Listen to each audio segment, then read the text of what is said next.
come on. Serious suggestions, please. I'm not trying to write a thriller here.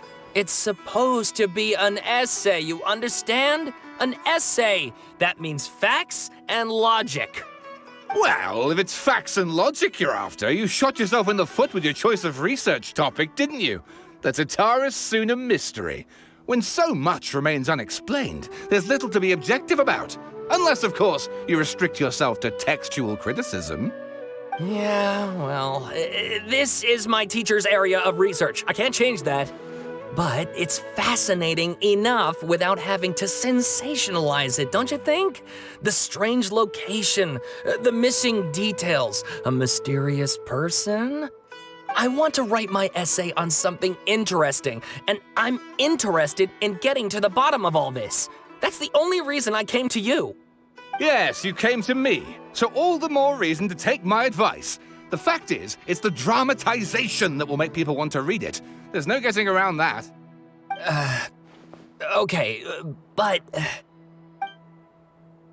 Did one of them just mention Tatara Suna? But that's all the way in Inazuma! Is it just Paimon, or is it kinda unusual for someone in Sumeru to want to write a paper about that? Everyone here's just going about their business. Maybe it really is just Paimon. Guess people here are free to research pretty much anything. Great! Let's go find out what this Tatara Suna mystery is all about.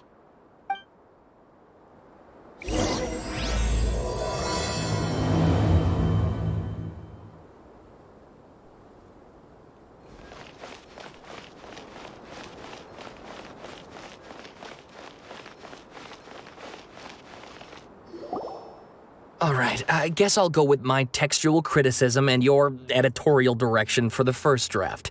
I have a feeling that the missing Kabuki Mono will end up being the main focus of this paper. If only we knew where to find that traveler. From what they say about her, this seems like the kind of thing she'd know about. Oh, you're the traveler, you say? Hey, what's with that face? Don't believe us? No, of course I believe you.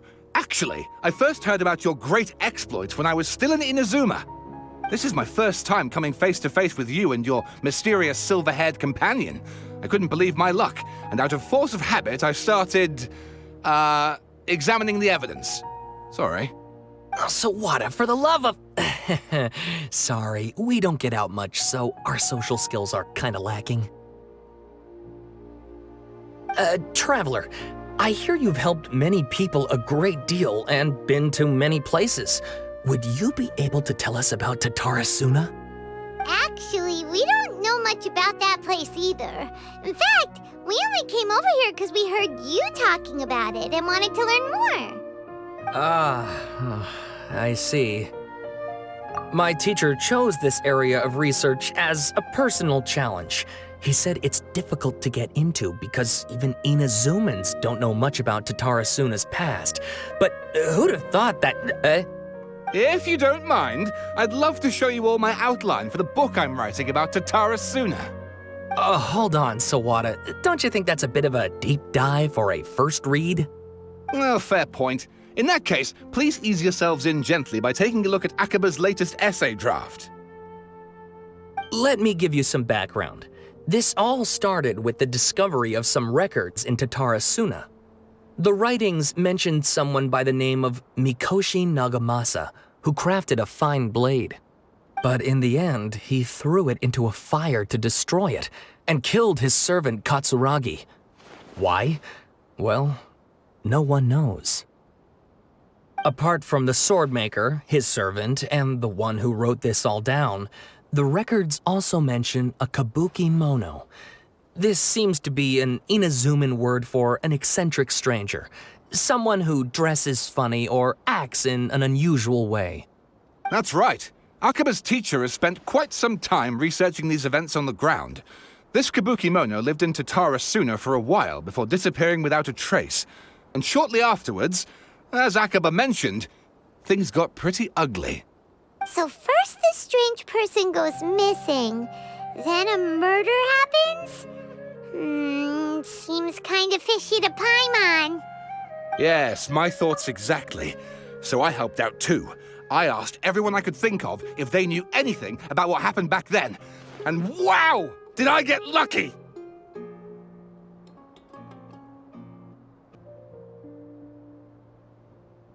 Stop shouting! This part's important. I just wanted to make it stand out. It just so happens that a friend of mine works at the Government Records Office. He looked into it for me, and I can now confirm that all the aforementioned individuals did, in fact, live in Inazuma over 400 years ago. Even back then, Tatara Suna was already at the center of Inazuma's smelting industry. The man in charge was a government official named Niwa. Curiously enough, it seems like he went missing too.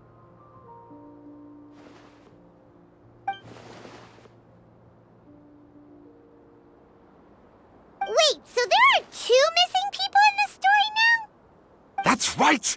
What's more, Niwa is a name with a lot of history to it.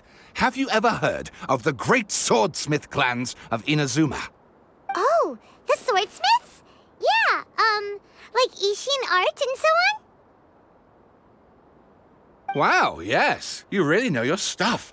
That makes things easier. So basically, this Niwa was a distant relative of the Kaidahara clan, the last practitioners of Ishin art.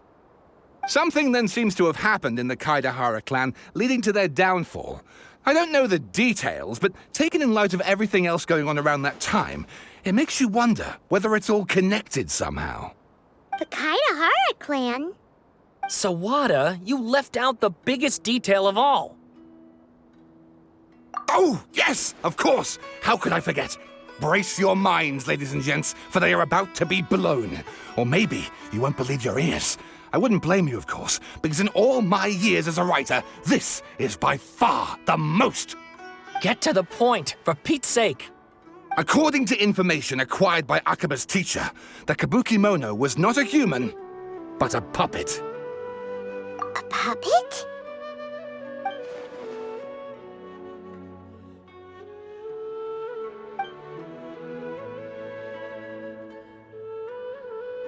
Aha! Judging by the looks on your faces, you do know something after all. No! Paimon just meant, how creepy. The way you described it makes it sound like a ghost story. I agree, it does. But considering that non-human races in Inazuma are by no means uncommon, spooky events are to be expected. And that's exactly what my book is about. Please, take a look.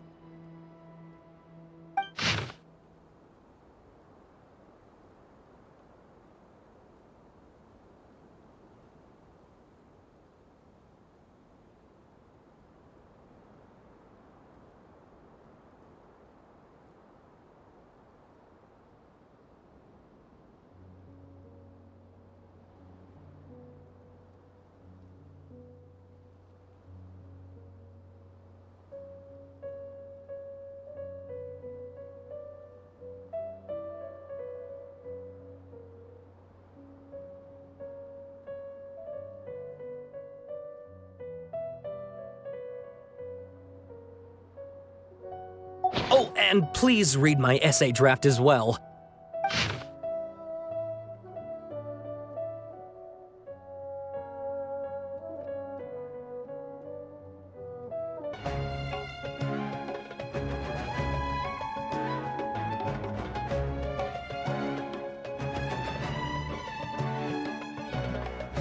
Sawada was encouraging me to follow his more creative approach, but I think essays should be grounded in facts.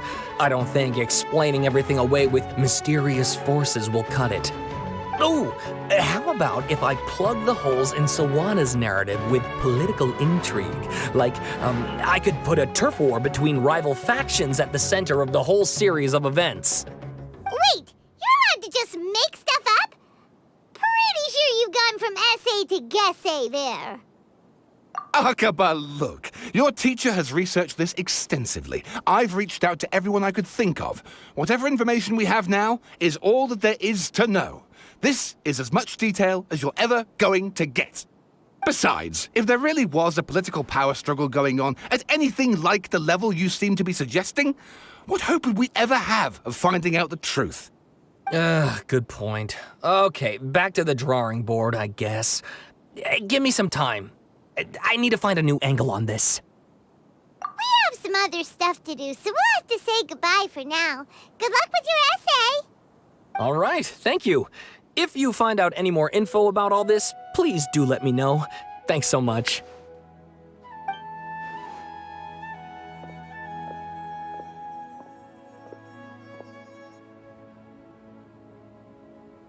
Hey, so that thing they were talking about, it has to do with the balladeer, doesn't it? Okay, then even if we did know something about it, we probably couldn't share it with them, huh? After all, we kicked his butt and got him locked up. Information about people like that is usually super confidential, isn't it? If you ask Paimon, Akaba should just pick a different topic. There must be as many essay topics as there are trees in the forest. There's no point in...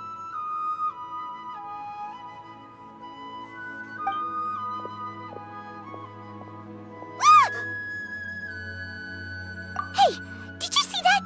He literally just went by, over there. It looked like... the balladeer! No, it can't have been. He got locked up. Oh, quick, let's catch up and see.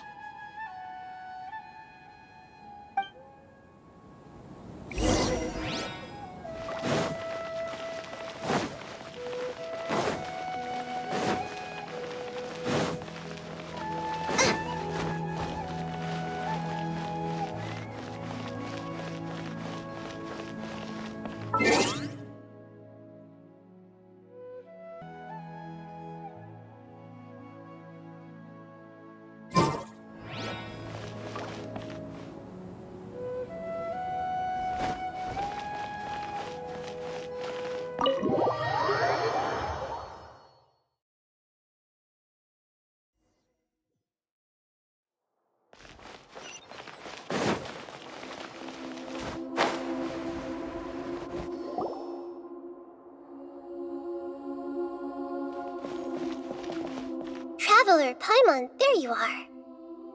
Nahida! Bad news. We just saw the balladeer strolling around in public.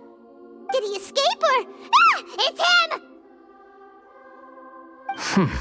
Sure enough, you're here. Hey! What are you doing in the sanctuary of Surastana? Aren't you supposed to be locked up?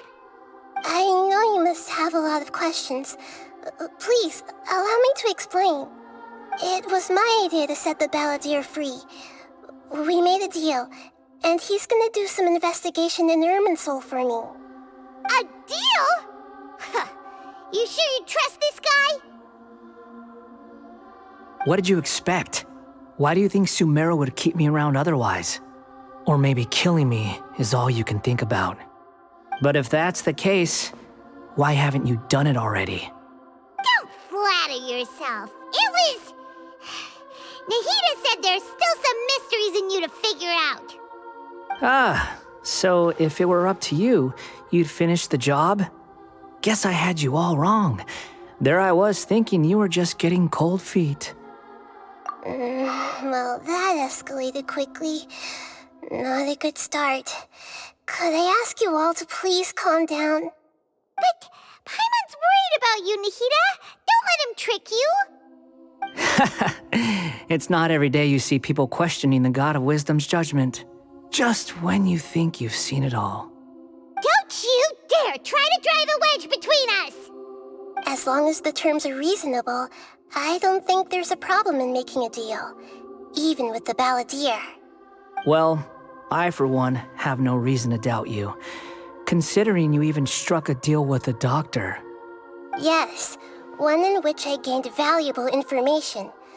You'll come to understand more about that in the fullness of time. The balladeer's power was all but completely spent after your battle. He's no longer strong enough to be a strategic threat to us. That puts him in quite a precarious position. Plus, he's a former harbinger with knowledge of many of the Fatui's sensitive secrets. Being stuck here in Sumeru could make him a sitting duck, depending on how the Fatui plan to respond. Wait a second. Farmer? You mean he's not a Harbinger anymore? I take no pleasure in saying this, but it seems as if the doctor had no intention of welcoming back a loser, so... Sometimes it's you using them, other times it's them using you. Most human relationships are this way. Certainly all the stable ones are. That's how it was between me and the Fatui, and also between each of the Harbingers. So as long as you have some value to offer, nobody will ever abandon you. But after recent events, even I have to admit that I'm not worth quite what I used to be. Well, if the Fatui are gonna reevaluate my utility, I need to have a backup plan for myself. As we discussed, I don't like causing harm to living beings, and you said you need protection. So, why not join forces with us? I think these two have made their objection to that idea fairly clear, don't you? And they're your friends, so I guess you'll be siding with them. Yeah, obviously! Nahida, don't listen to him! Then let's put that discussion to the side for now. We still have time. Today can be a trial run. Where we go from here will depend on how well we manage to cooperate today. All right, then I'll do what we agreed. Good. Go now, and keep in touch. Nahida, are you serious about this? Yes. I have my reasons for this decision. In fact, I'm largely doing it for your benefit. Yes. As I told you once before, there's information about your twin in Irminsul. Oh, yeah. Actually, that's the whole reason we came to see you today. So, you have an update on that? Mm-hmm. You may remember me mentioning that the Fatui had not included your twin's details in the Descender category. This is an extremely important point. It's possible that the Fatui have other information that even I don't know about. And since the Balladeer used to be one of them, he'll be better acquainted with this information than I am. He was granted the power to connect with Irminsul when he almost became the god of a new era. Even though he no longer has the Gnosis, some traces of its power remain in him. He can still connect. The amount of information in Irminsul is vast beyond description. Sifting through all of it without knowing what to look for would take too long, even for me. So I asked the Balladeer to search in Irminsul for any information about the Descenders. He's more familiar with this kind of information, and should be able to find it more quickly. Exactly! Or what if... Paimon just doesn't trust him! He's treated us as enemies every time we've run into him! I understand. But sometimes, everything is dictated by which side you're on. How things will go in the future depends on what information he brings back. And Traveler, I know what your heart desires most of all. Our minds have connected several times before. There is a corner of your heart reserved for an intense longing. A feeling of being all alone in the dark, searching for the one candle whose light still burns. As Sumeru's deity, it is my responsibility to be on guard against the Balladeer. But as someone who counts you as a friend, I want to do something for you. If this deal with the Balladeer can give you the answers you've been longing to find, then it's worth it. It's my pleasure, really. You're Sumeru's hero. You've more than earned it. Paimon's still worried about this idea. Is there anything we can do to help? I was going to contact you about that, but then you suddenly showed up on your own accord. Seems like we have a telepathic connection. In fact, I was going to ask you to supervise the Balladeer on my behalf while he carries out the task I assigned. Even though he only has a fraction of his full power left, that's still a fraction of a former Harbinger. If you could accompany him, it would put my mind at ease. Of course, I'll be there to help guide you through Irminsul from the outside. Great, thank you. Prepare yourselves. I'm going to transport you into Irminsul. Wow, it looks pretty different here compared to last time. The colors are gentler. Guess that must be because Sumeru's at peace now.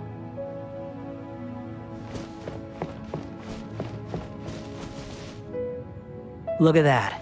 Hot on my heels. You know, you didn't have to cut your catch-up short just to keep me company.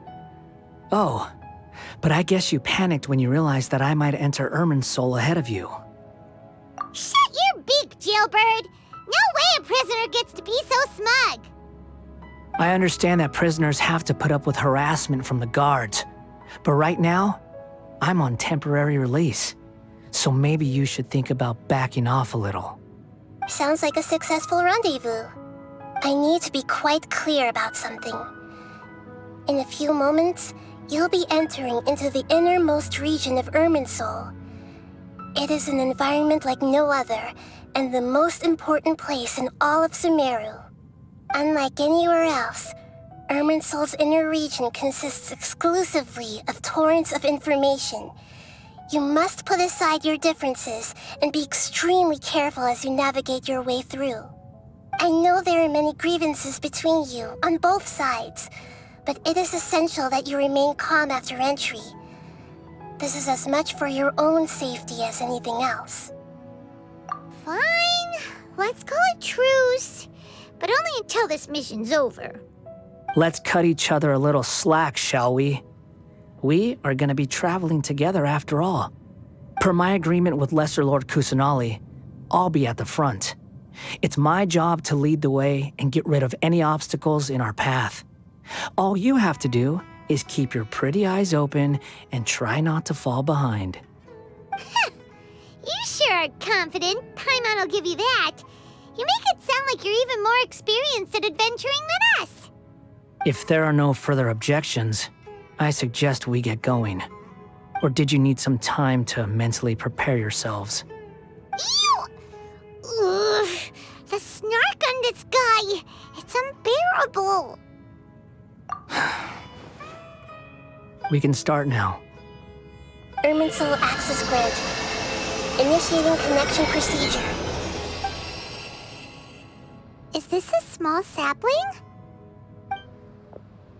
Oh, darn it! Come on, let's catch up with him.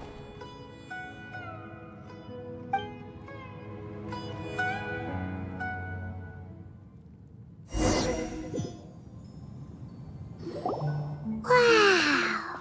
So this is the inside of Irminsul. Ooh!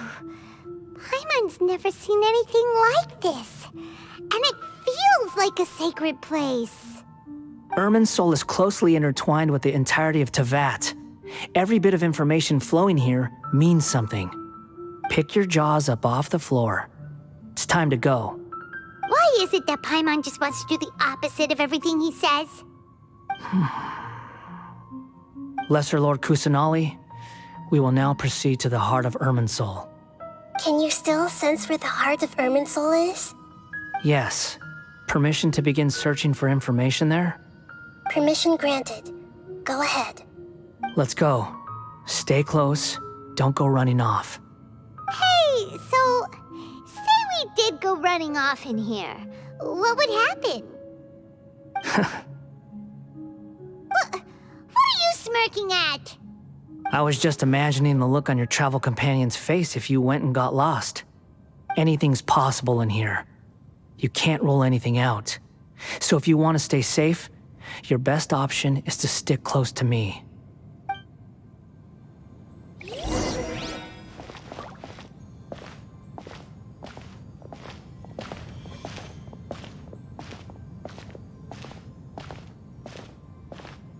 These sapling things have spread out. Those are all packets of information from inside Irminsul. Be careful not to touch them.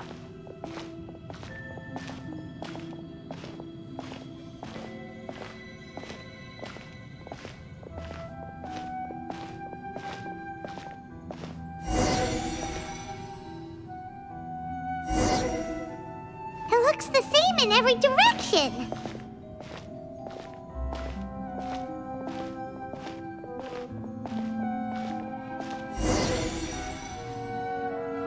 No wonder he mentioned about getting lost.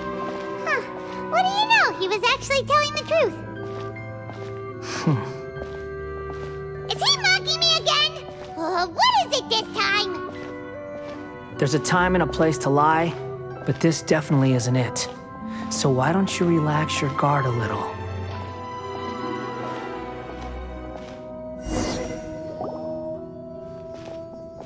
We're here. What a huge tree!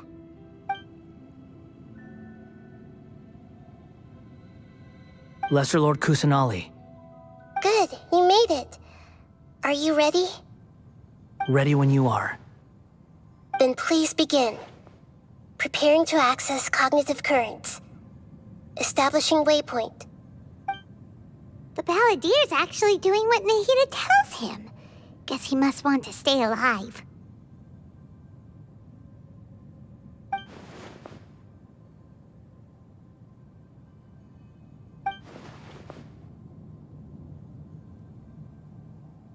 The rest is up to you. If you discover anything at all, make sure to share it with us. Will do. Huh. For once, we're the ones with nothing to do. Traveler, Paimon, would you like to talk?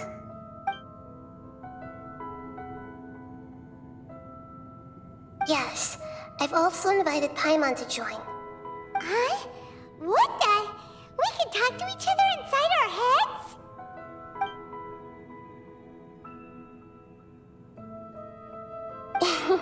That's part of it. Plus, we're all friends.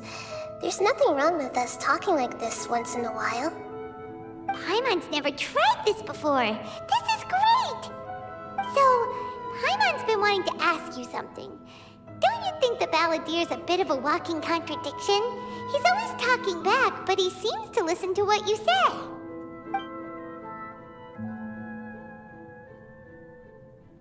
As I've told you before, there are still some mysteries for him to resolve. Things that are clear as day to me, but that he has yet to understand. Perhaps today will be the day that he finds some answers.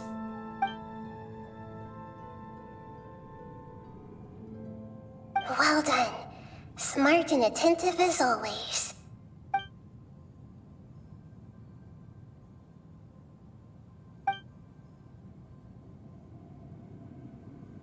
So, you made contact with that part of his mind.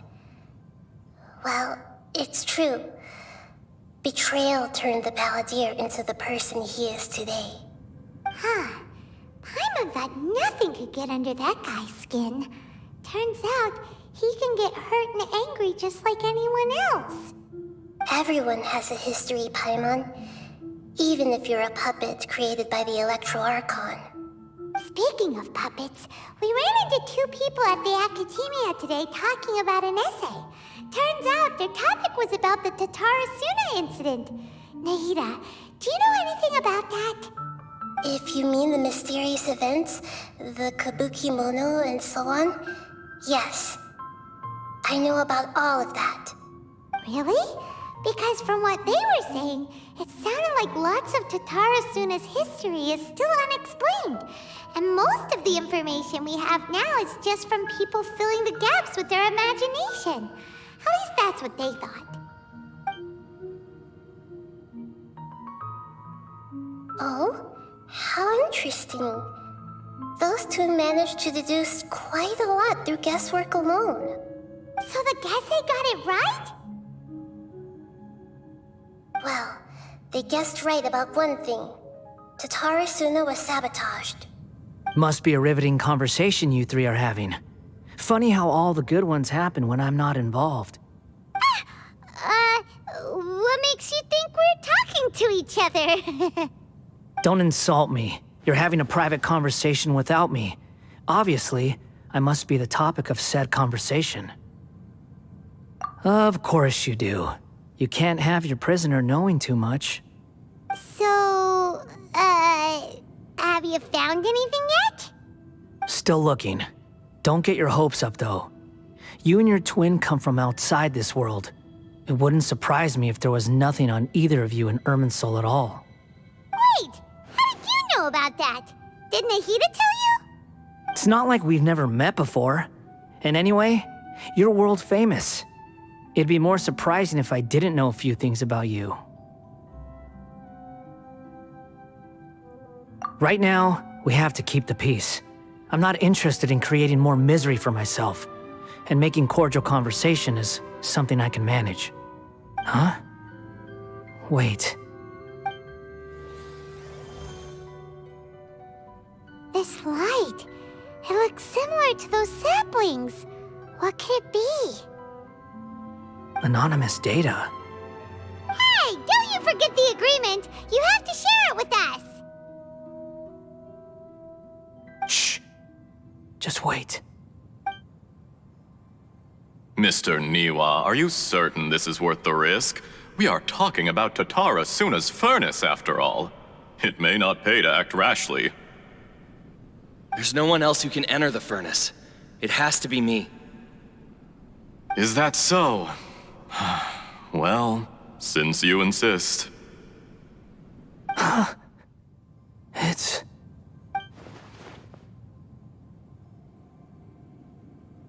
Whoa!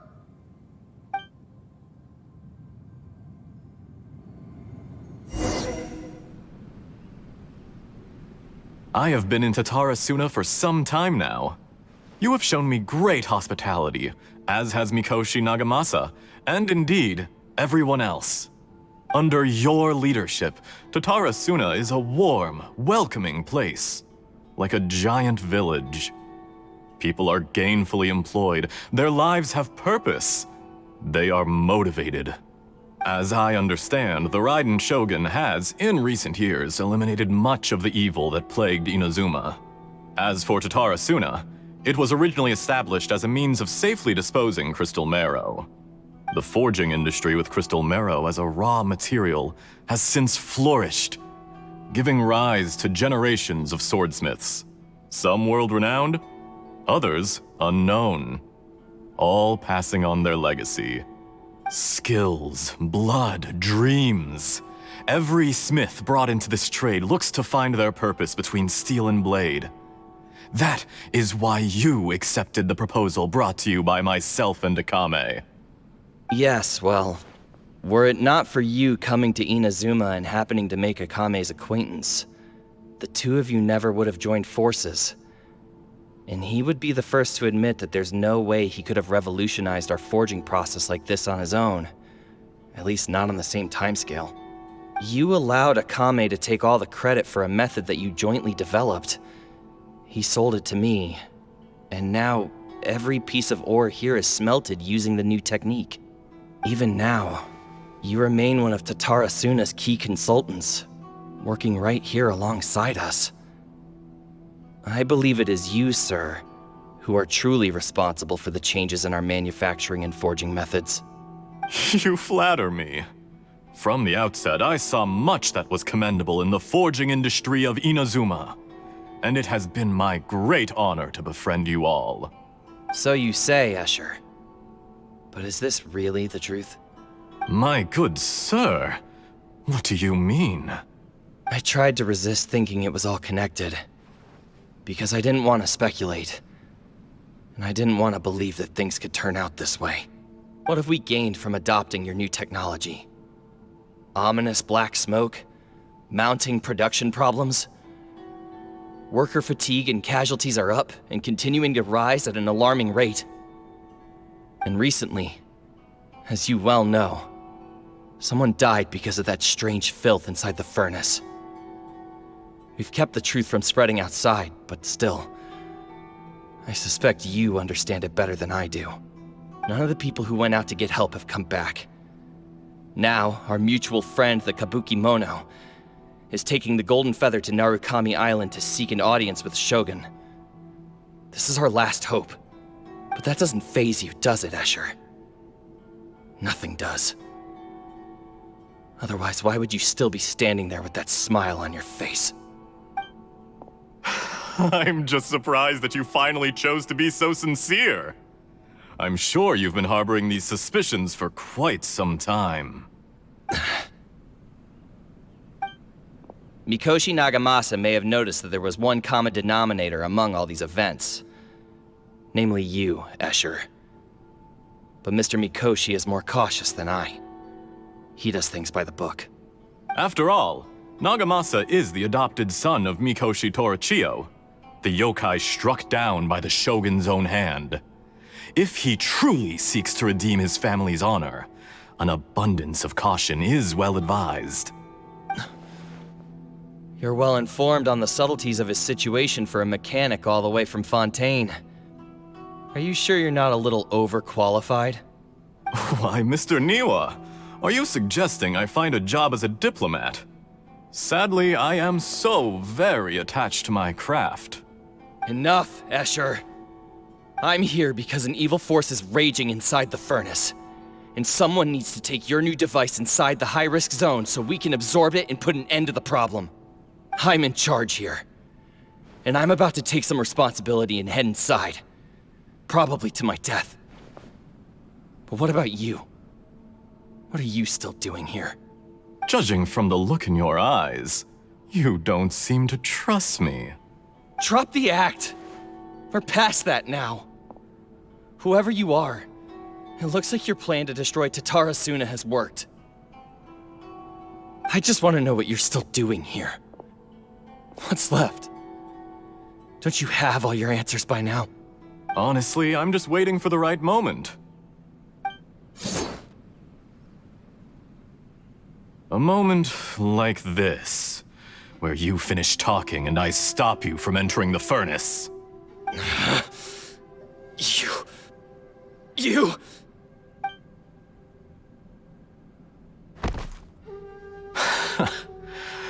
You're a little smarter than I initially gave you credit for. I thought I'd disguised myself exceptionally well, at least for the first few days. But to my surprise, you had your people look into my background right from the start. It's a long journey from Inazuma to Fontaine, but that didn't stop them. Eventually, they managed to confirm that Escher was an alias, and that I was not from Fontaine at all. And yet, despite all of that, you still fail to realize my true identity, and what I seek in Tatarasuna. Did you really think you would be able to see through my plan? If you kill me, there's no one who can get inside the furnace. So you're really going to destroy this place? Is that it? Oh, but you're quite wrong. There is one other person. Some may not see him as a person, but you told him yourself. You're not a puppet. You're a human. You're just missing a heart. Whoever you're working for won't get away with this. They'll be found out. But this makes no sense. What are you really trying to accomplish by all this? Why go to all this trouble? It's no trouble at all. Patience is a virtue which I have in abundance. This is all part of a carefully controlled experiment. If you must know, I'm happy to divulge my true identity. I'm a Fatui Harbinger. Call me the Doctor. The Fatui? Who? What do you want? Just to create a minor inconvenience for your nation. That's it? That's why you gave us your cursed technology? Just to let loose the evil energy from the crystal marrow? Look how even the righteous soul is filled with venom when faced with its demise. My device functions precisely as you say. It is the only chance you have of preventing a catastrophe and keeping the truth from the outside world. However, I did not make it with you in mind. It is easier for a person to be possessed by evil spirits when they are filled with hate. So give in to your fury. I want to see what happens when a malevolent heart is placed into an unsuspecting puppet. Make no mistake, even without you, that pure, innocent puppet would only end up being used by someone else instead. What other reason would a human have for befriending one who is not of our kind?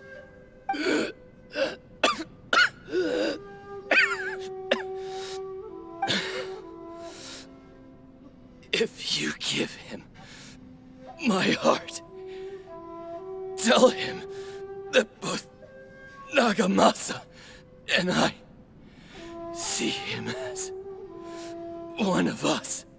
He has nothing to prove to anyone. Because not everyone just wants to use other people.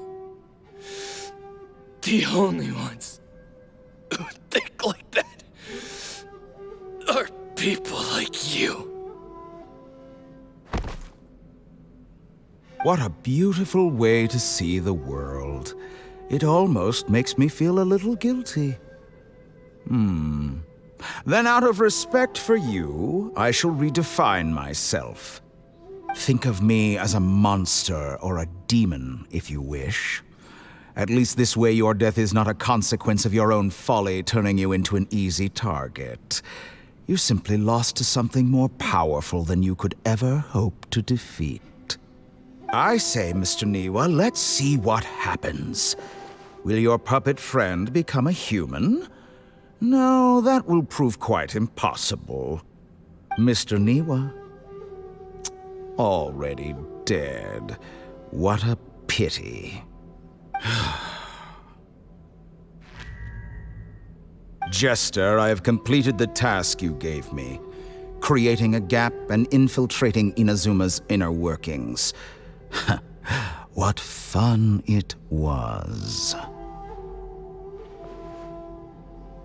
I'd like to introduce a puppet to you. If he proves useful, let's make him our newest comrade. And if not, let's turn him to dust.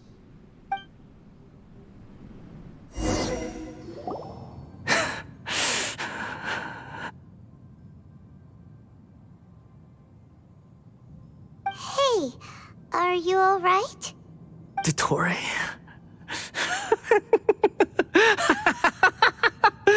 Dottore!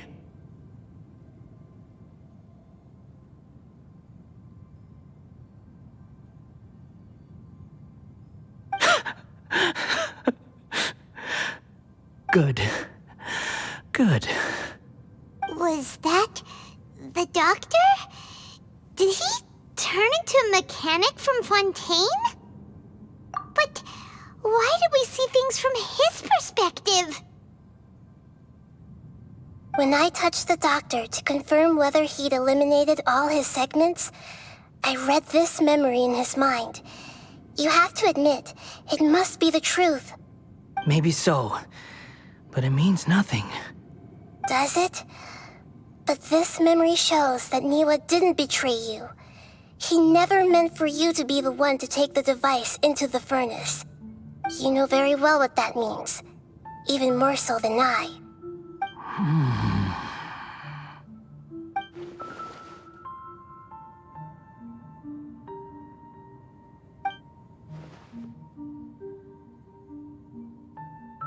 Let's give him some space. He looks really mad. Paimon doesn't want to be anywhere near him right now. We need to give him some time to process his emotions. Paimon's still confused about the Tatarasuna incident. So, the doctor was behind it, but why has that gotten him so worked up? Nobody has ever deceived you like that, Paimon. It's natural that you find it difficult to understand. Perhaps he needed to learn this someday. So now you have the complete picture. Katsuragi took the kabuki mono to live with the people of Tatarasuna. Later, the doctor showed up, disguised as a mechanic from Fontaine. And that's when the trouble began. It was all a horrific experiment planned by the doctor. Everything he did was just to plant seeds of disaster in Inazuma that would bear fruit in the future. Of all the unwitting participants in the doctor's experiment, the balladeer became the main test subject. After the events you just saw in that memory, the doctor put Niwa's heart into the device and handed it to the balladeer. Then, he instructed him to enter the furnace and absorb all the filth caused by the smelting process. The load was far beyond what he expected, but the balladeer survived. He left the furnace in sheer exhaustion and said to the mechanic, "This device seems to have protected me. What's in it?" The mechanic answered, "Niwa fled this place for fear of punishment, but he left you a gift. He said it's the one thing that you've been looking for." He took it straight from the chest of one of his innocent servants. The mechanic removed the withered heart from the device as he spoke. The balladeer was stunned that such unthinkable cruelty had brought him the thing he'd been longing for his entire life. A heart acquired through cold-blooded murder is a cursed thing, but it had protected him from the filth. He thought Niwa had completely betrayed him, and yet this very betrayal had ensured his survival. Overwhelmed with anger and sorrow, the balladeer threw the heart to the ground and left Tatarasuna without looking back. Holy moly. So the doctor killed an innocent man and pinned everything on the victim? That's terrible.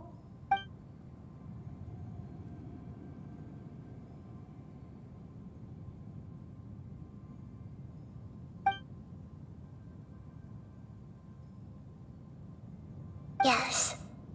Only if he understands this can he choose a new path forward. Tottori, you brazen-faced... Niwa didn't run from justice. You killed him.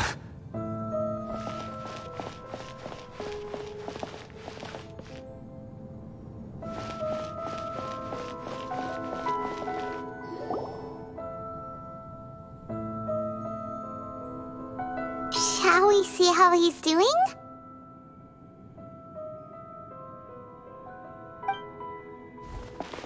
Hey, you alright? That's a scary expression. Are you worried about me? If we didn't have such a history, I'd almost think that qualifies me to be your friend. It won't. I'll keep my end of the deal. Hey, are you investigating the stuff we want to know about? That's why we're here. But unfortunately, there's no information about the Descenders in Irminsul. Even if you can't find anything, that seems to confirm it. Irminsul does not keep records on the Descenders. Anyone who comes from beyond this world is not counted as part of Tevat. Oh, does that mean we have to leave empty-handed?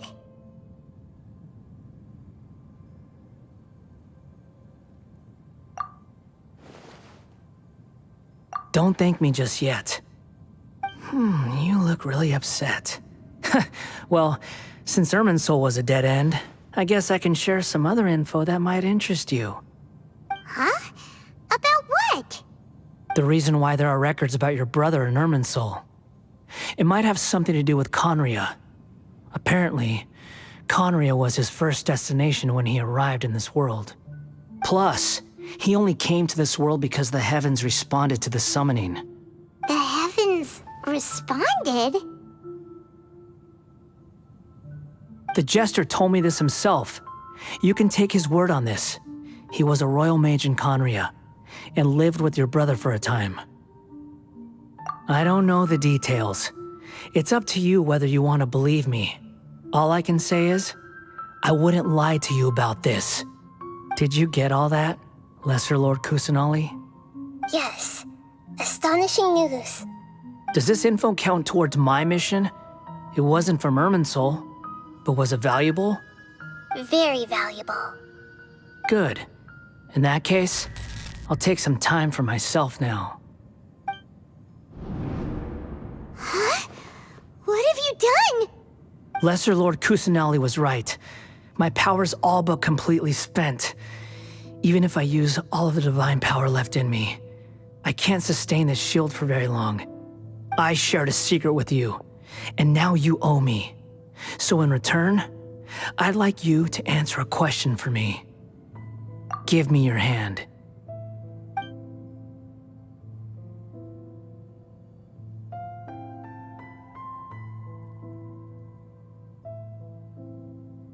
Can you hear my voice inside your head?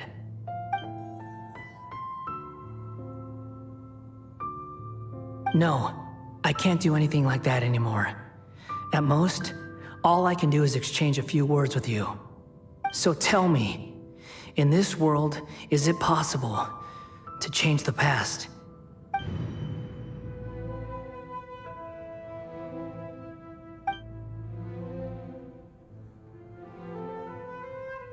Done. Huh? What the? What happened? Paimon only saw you hold hands for a second. Nothing.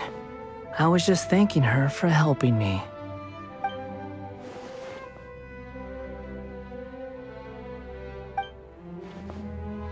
So long. I suggest you get yourselves out of here quickly. Where are you going? Hey, wait up! Didn't you say not to go running off? Fast reaction time. But I don't think we'll be seeing each other again. From this day forth, the names Balladeer and Kabukimono will cease to exist. Those who died in Tatarasuna because of me deserve another chance at life. Hey, Balladeer! Don't do anything stupid! You know, I never did like insects. Hordes of the puny things swarming together can be a real nuisance. And I enjoy nothing more than to stamp them out like the pests they are. But if a colony of harmless ants isn't threatening anyone, I guess they deserve to be left alone. Luckily, everything can be set right. It's time to solve this once and for all. Balladeer! Balladeer! Uh-oh, he disappeared. Come on, we gotta find him somehow.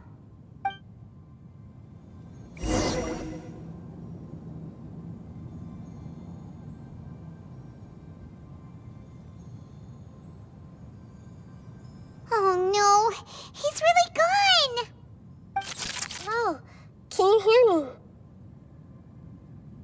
Nahida! Traveler, Paimon, Balladeer, what happened just now? I was suddenly cut off by some kind of power. It was the Balladeer's fault. He shut you out.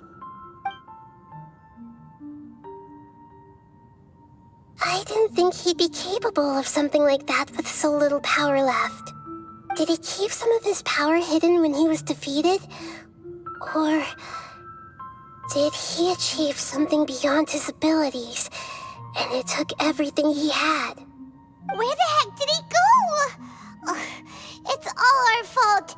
We were supposed to keep an eye on him. Sorry, Nahida. Don't be. It's not your fault.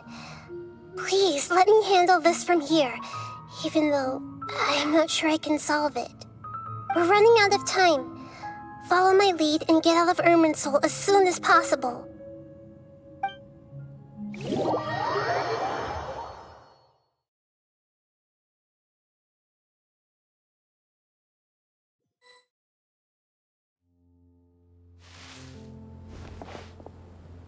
We're out! And we're at, an inn or something? This is an emergency.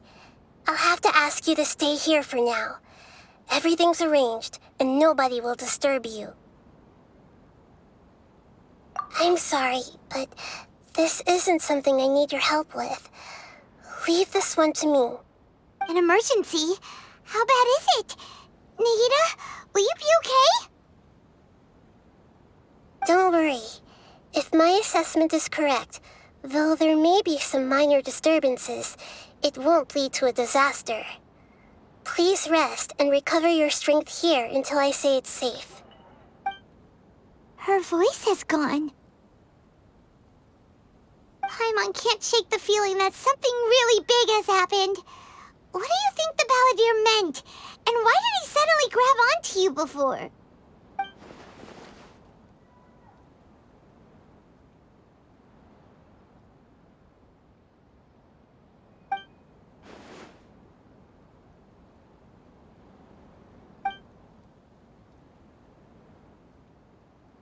He wants to change the past?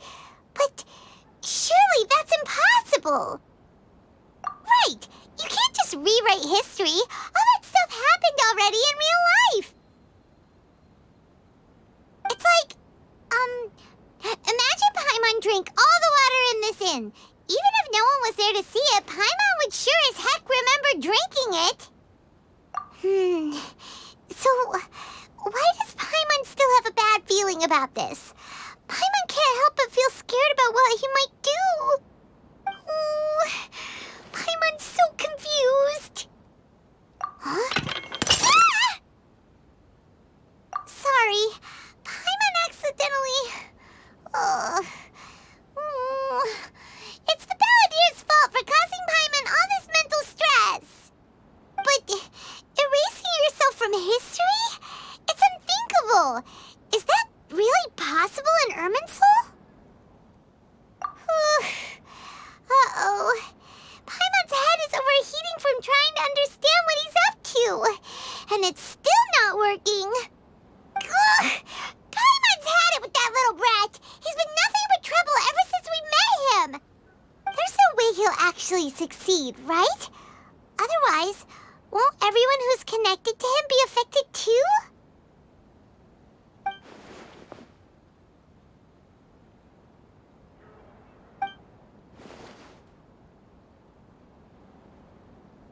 There's nothing we can do about it at this point. Hey, have you got any ideas on what we should do next? Seems like now there's nothing left for us to do but to go to sleep. But Paimon's still so worried. Paimon won't be able to sleep a wink tonight. So, how about, we list all our favorite foods to take our mind off things? Heck, if that doesn't work, Paimon's probably gonna collapse of anxiety here. Alright, Paimon will start. First dish. Munstack grilled fish. Oh, and chicken mushroom skewers. Tea break pancakes. Cream stew. Sauteed matsutake. And Dragon chili chicken. Almond tofu. Satisfying salad. Oh, also Adeptus Temptation. Golden shrimp balls. Triple layered consomme. Lotus seed and bird egg soup. And...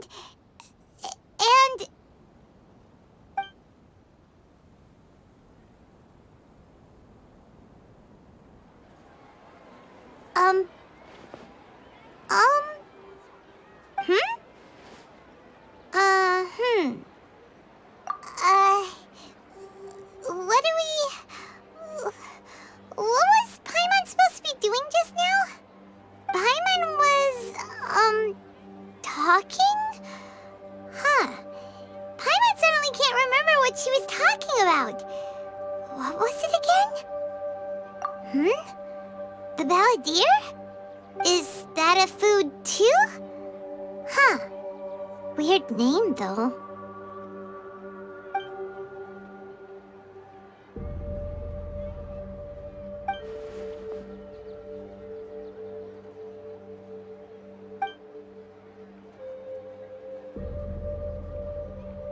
What's wrong? Your eyes are like saucers. Was it something Paimon said? So, the Balladeer. Is that someone's name? 'Cause it sounds like a nickname or something.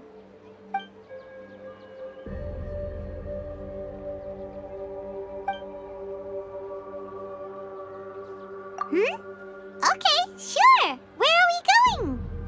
Huh? Fine by Paimon, but is everything okay? You're acting like this is an emergency.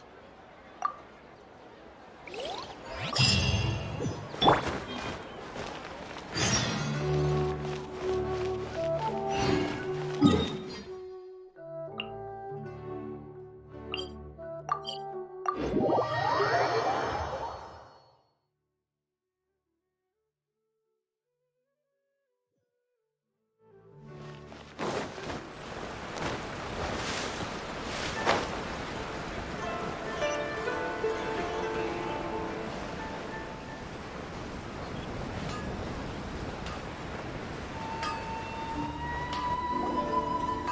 made it to Amanoma Smithy! Ah, it's been a while. Of course. Go ahead.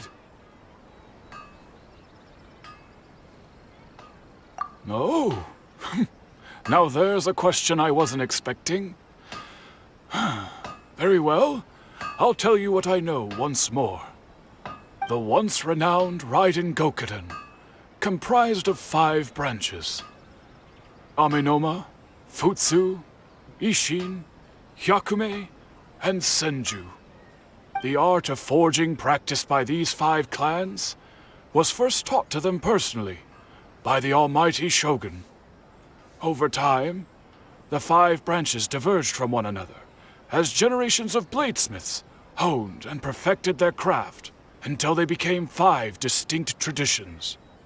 Most of the great swordsmith clans of old have since fallen into decline, and for a long time, only the Amenoma branch kept its art alive. But fortunately, Kaedehara Kazuha recently returned to Inazuma and took up the mantle of the Ishin art. Now, 2 clans remain of the original Gokuden 5.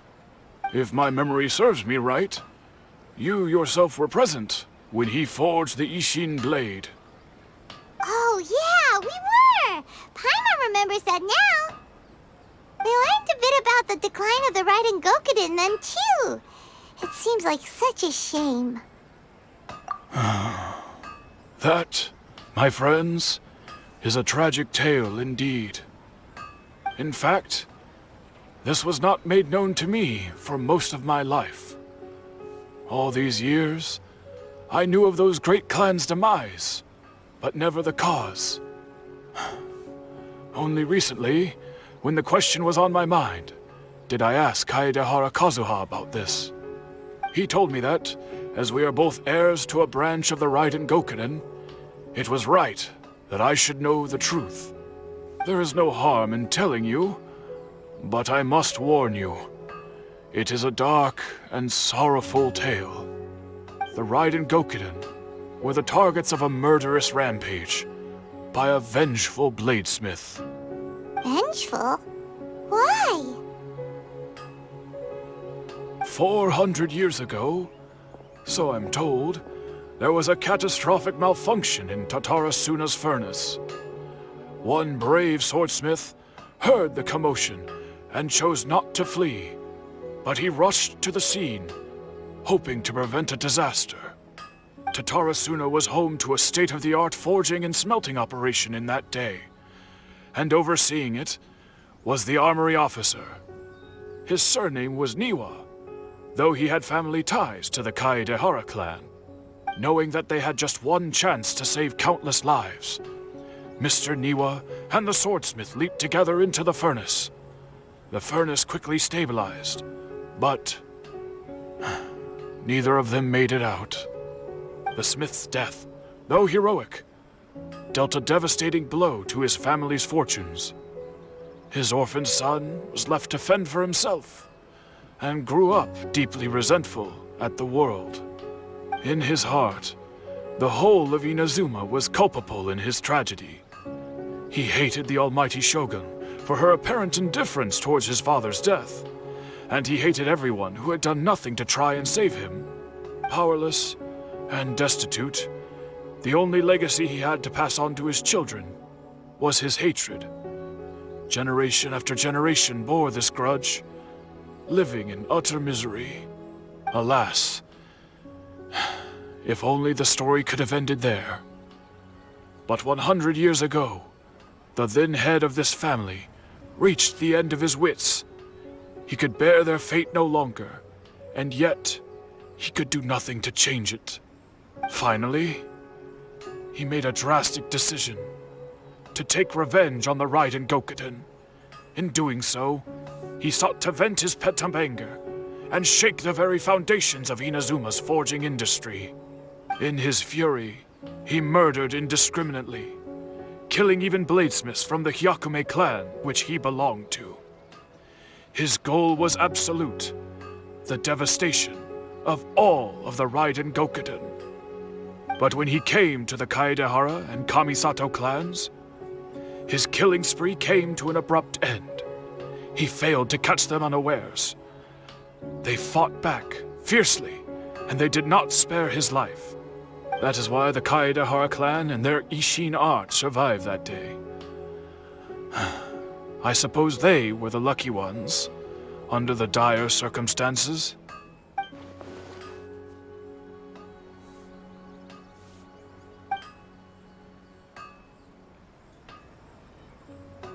Was there anything else you wanted to ask?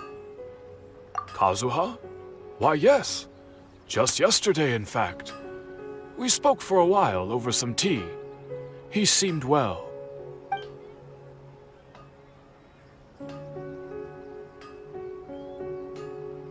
My pleasure.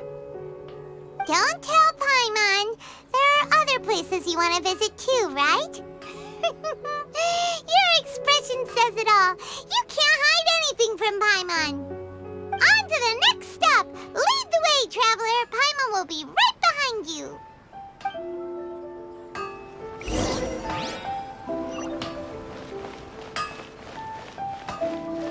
Okay.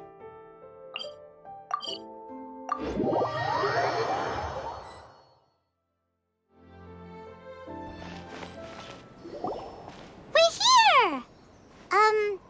This is the Yashiro Commission's headquarters, so... Traveler, it's been a while. If you're looking for the Commissioner and Miss Kamisato, I'm afraid your timing is unfortunate. They're not here right now. Are they out on business? The Commissioner is out on business, and Miss Kamisato is standing in for some meetings in the Commissioner's place. If it's urgent, you're welcome to wait inside until they get back. What do you think? Shall we go in? If it were anyone else, I couldn't allow it. But seeing as you're so close with the Commissioner and Miss Kamisato, I think it should be okay. We'll be heading in then. Thanks!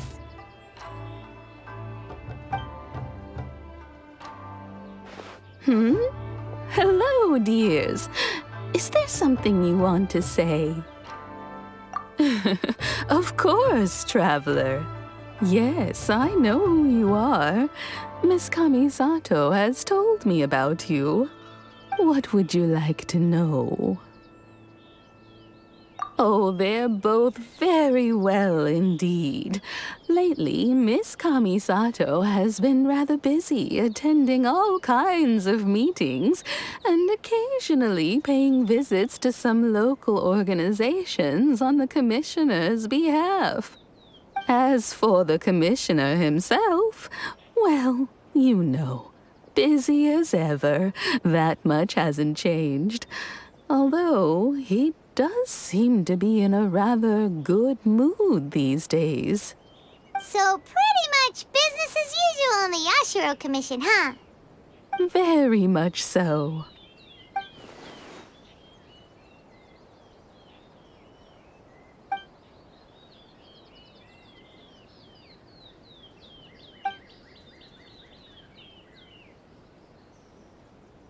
Well, got any more questions? You're very welcome. In fact, I would love nothing more than for you to come and visit more often. But I'm sure you must be far too busy to have time for that. Miss Kamisato talks about you all the time. She seems so thrilled to have you as a friend, and she's always saying how talented you are and how much she admires you. I must say, many things in Inazuma seem to have taken a turn for the better since you arrived here. So you're not just Miss Kamisato's knight in shining armor, you know. You're a hero to us all. Alright, goodbye for now. Where are we going next? Great! Goodbye, ma'am! Don't worry, we'll see ourselves out. All right then. Take care now. Hope to see you soon. Oh, are you two leaving already? Yep, everything's taken care of now. Don't worry. Very well. Safe travels. Goodbye.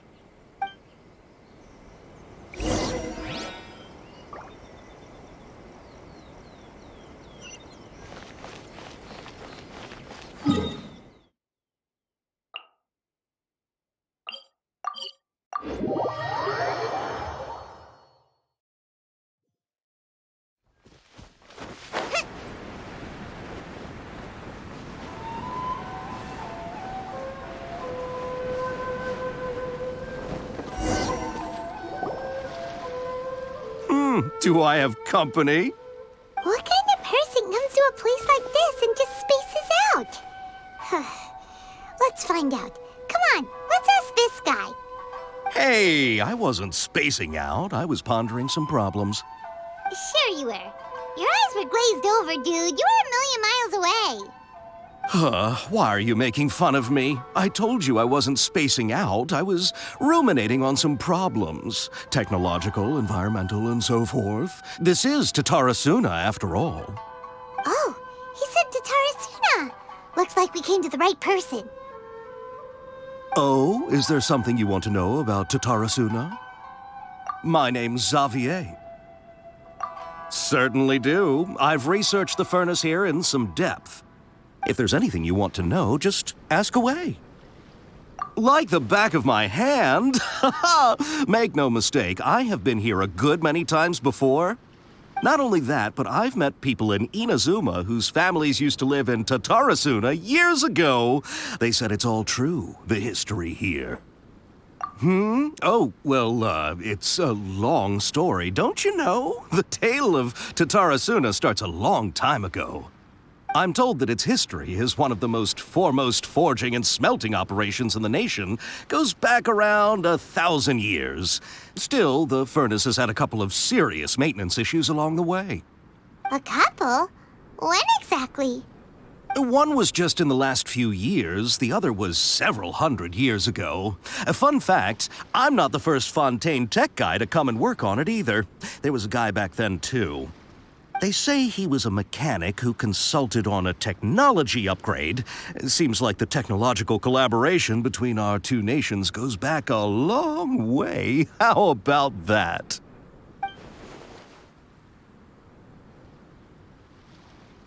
Hey, weren't you gonna ask Xavier something about Tatarasuna? Come on, ask already.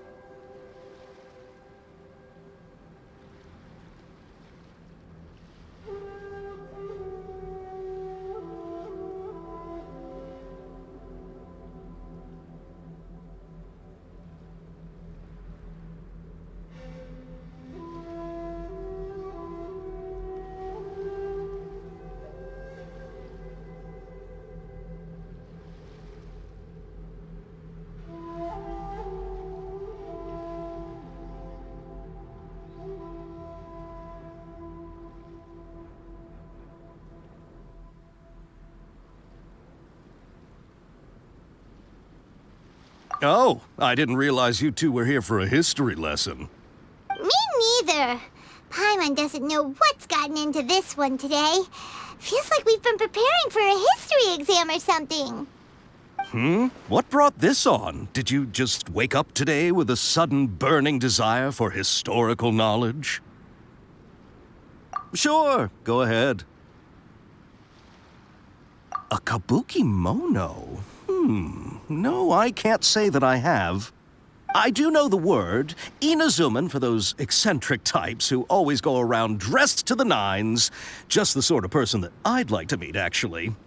But sadly, I've never had the pleasure, nor have I come across anything to do with a kabuki mono where Tatarasuna is concerned.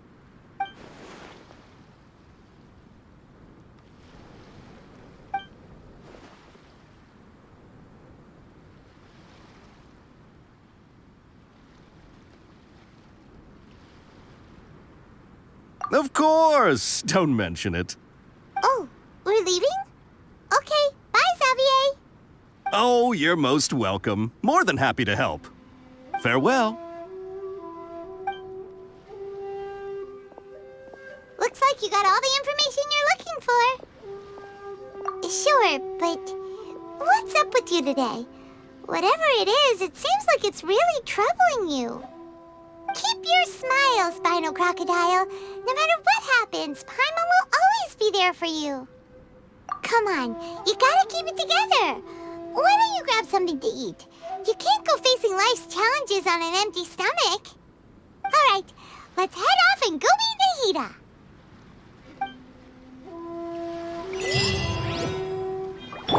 Wheel of Life.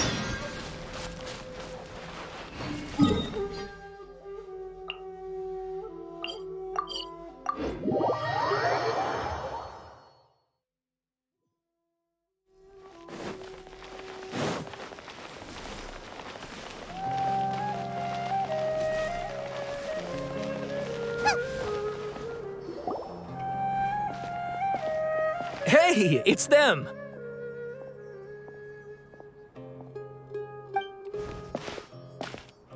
Akaba, Sawada, you're still here? Indeed we are. If you have a moment, we'd love for you to join us once more. We have time. What do you want to talk to us about? It's the same topic we discussed last time. Obviously. Still looking for more info about Tatarasuna, huh? Should we join them?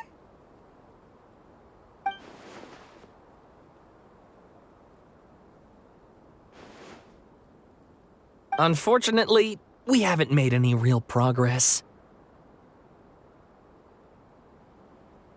Huh? Oh, of course.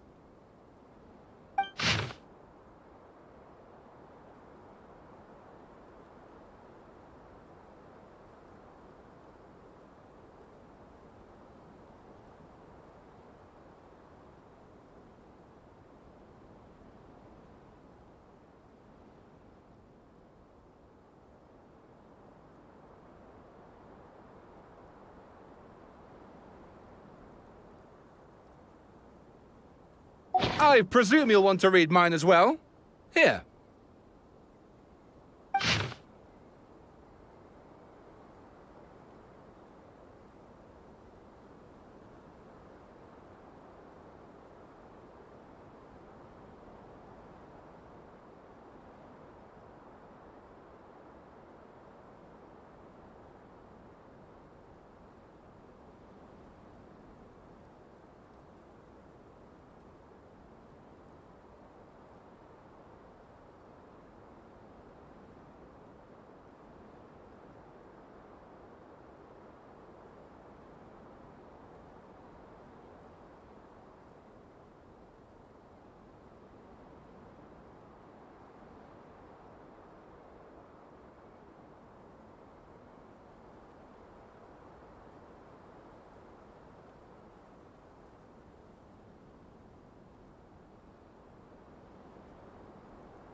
Well, what do you think? Hey, Traveler. Remember how last time Akaba was saying how he wished he could gather more information about all this? Well, we just got back from Inazuma. So how about we tell them what we learned? What did you find out? Something big? It's a long story. Basically, we have some friends in Inazuma, and...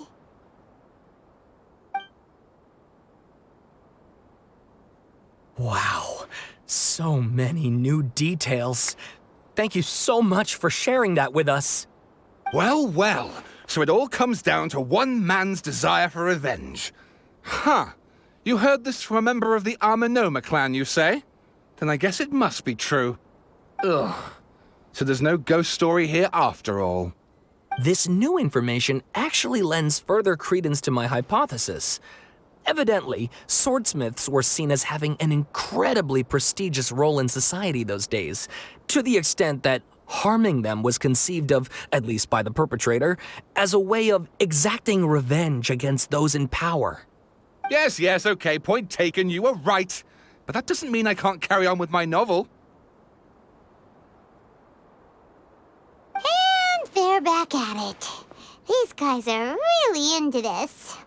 Oh, so sorry. Look at us, prattling on about our projects and ignoring you. Thank you so much for the information. You're welcome. See ya. Keep us in the loop if you find out anything else.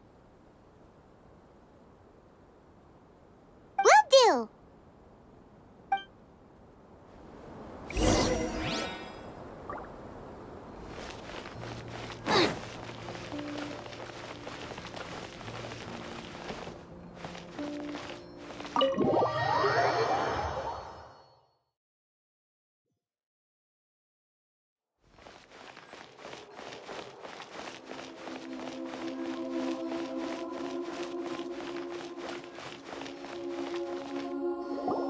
Nahida, we're here!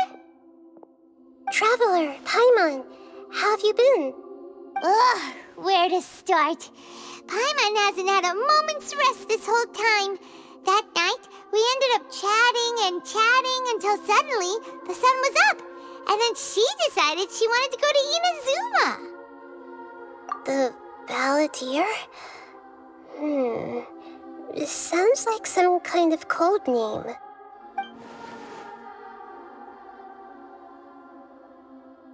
You look troubled. Is there something you need to tell me?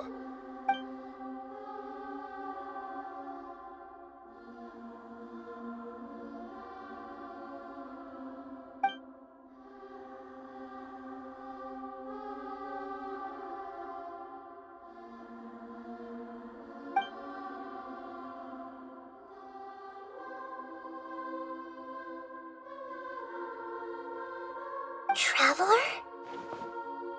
Hey, what's wrong? You look so upset.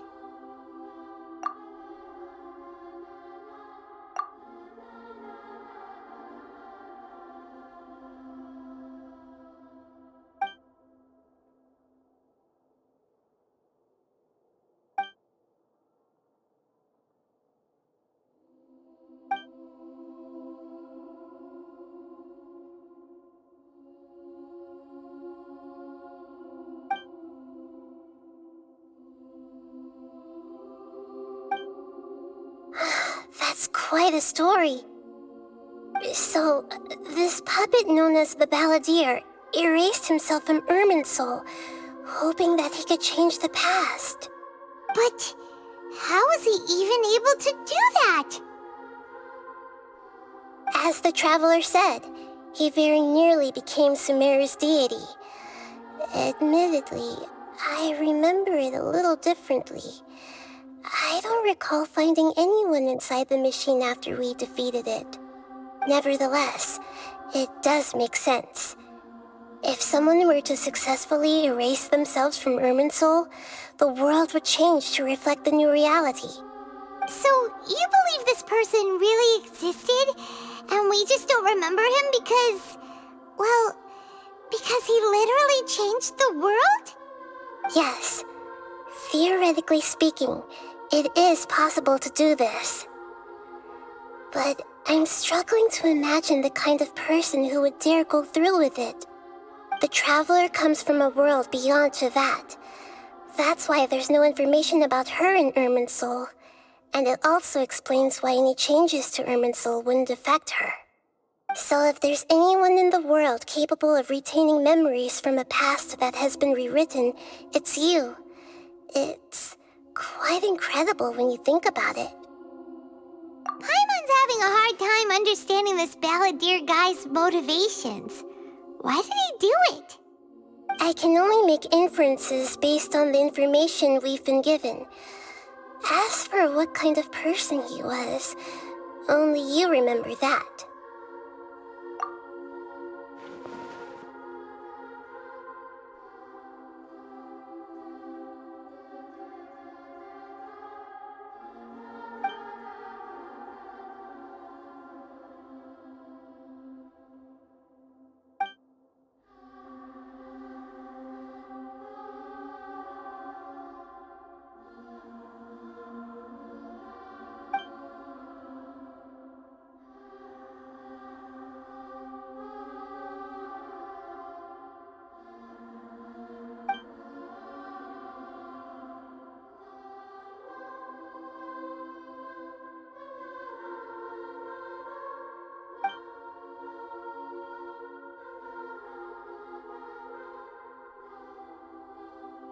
something else worrying you? Something that you can't share? It couldn't change the fate of the ones who had died, right? Once the balladeer realized he hadn't been betrayed after all, it must have completely changed his view of the people of Tatarasuna. Now he saw them as friends again. He couldn't keep hating humans after that. And if he thought there was a chance he could save his old friends, it would be hard not to try.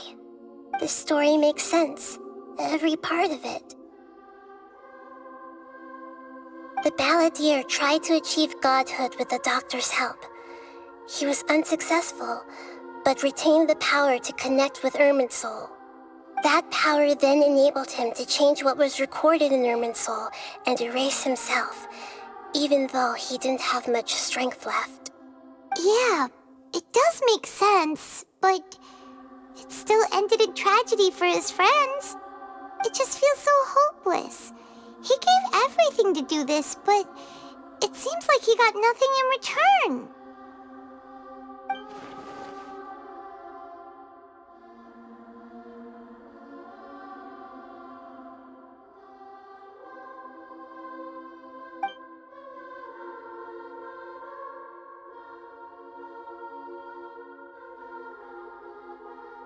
Please wait a moment. I want to check something. Found it.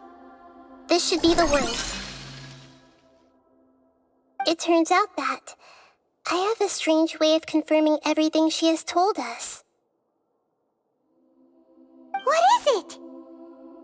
A record from a personal collection. It was tucked away in a corner.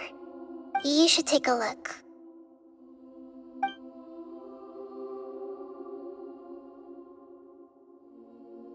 Is this a fairy tale? Who wrote it? I authored this record myself. Huh? You wrote a fairy tale that somehow has something to do with the balladeer? When combined with the traveler's narrative, it's clear that this story is an allegory. Everything in it is a symbol for something else. Hold on. So this record survived from the past? Yes. Any information about the balladeer or the Kabukimono and other records will have been changed. But I wrote this story in a way that means it was left intact. Changing the information in Irminsul changes to that. But Irminsul can't change information that was well hidden in advance. I guess I must have written this story as a backup before the balladeer entered Irminsul. That's incredible! What a great idea! And sending the traveler into Irminsul with the balladeer must have been a further precaution. I knew she'd remember everything. This story is abstract enough that it still resonates with the present information recorded in Irminsul. But if we connect all the different pieces together, the true story that emerges is the one she told us, the now erased life of the balladeer.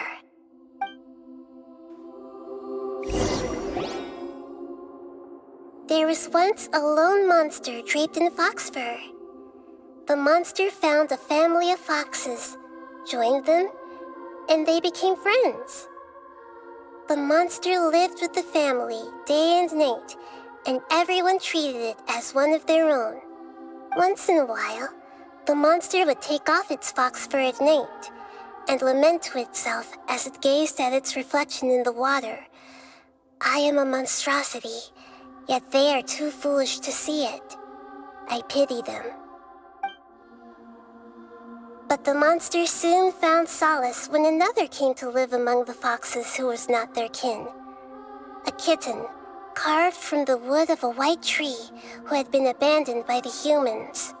The kitten too wished to become a fox, but its tail was too slender and it could not grow a coat of richly colored fur. Yet when the other foxes saw this, they spoke words of comfort to the kitten. Even without a tail and fur like ours, you are still one of us. Furious at this happy resolution, The monster lit a fire on the mountain. The terrified animals panicked as the fire spread. The only way to extinguish the flames was to make a sacrifice. A gray fox stood up and addressed the monster. It said, "You are the cleverest among us. Surely you can help us find a way to solve this." The monster smiled, led the fox toward the fire, and murdered it. The gray fox's heart was turned into a beautiful drop of water, clear, spotless, and pure. The monster gave the heart of water to the kitten, telling him, "The foxes have decided. You are the one who must be sacrificed. Take this, quench the flames, and die for your fox kin." The fire was extinguished, but the kitten lived. It left that side of the mountain and found a little bird who had a broken wing. The two promised they would spend their whole lives together, but the little bird did not have long left to live. It passed away soon after. After burying the bird, the kitten left the mountain for good. Never again would it cherish a single creature, nor a single blade of grass that stood on that mountain. The kitten spent the nights wandering aimlessly, gnashing its teeth at the moon. How it wished to swallow the moon and devour the moonlight. If the world could only return to darkness, then it would finally be peaceful and content. I will become the new moon, the answer to everything. Then, no one will know that there were once birds, foxes, and cats in this world. And no one can know that they were different.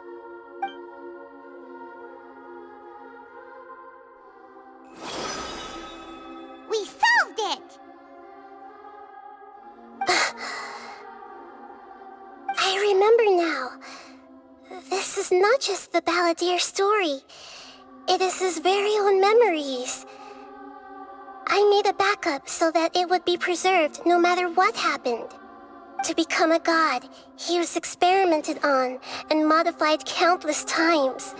It was brutal torture, and the only reason he was able to survive is that he was a puppet.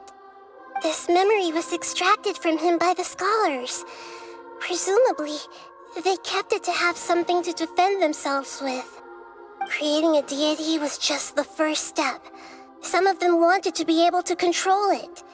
That's why they backed up his memory for later use.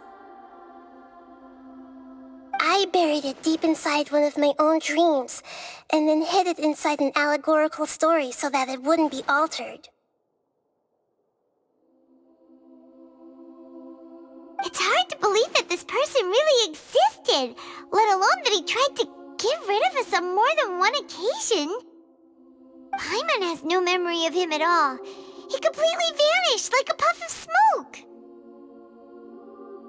The balladeer agreed to help me look for information about the Descenders, and although he was unsuccessful, he still helped you.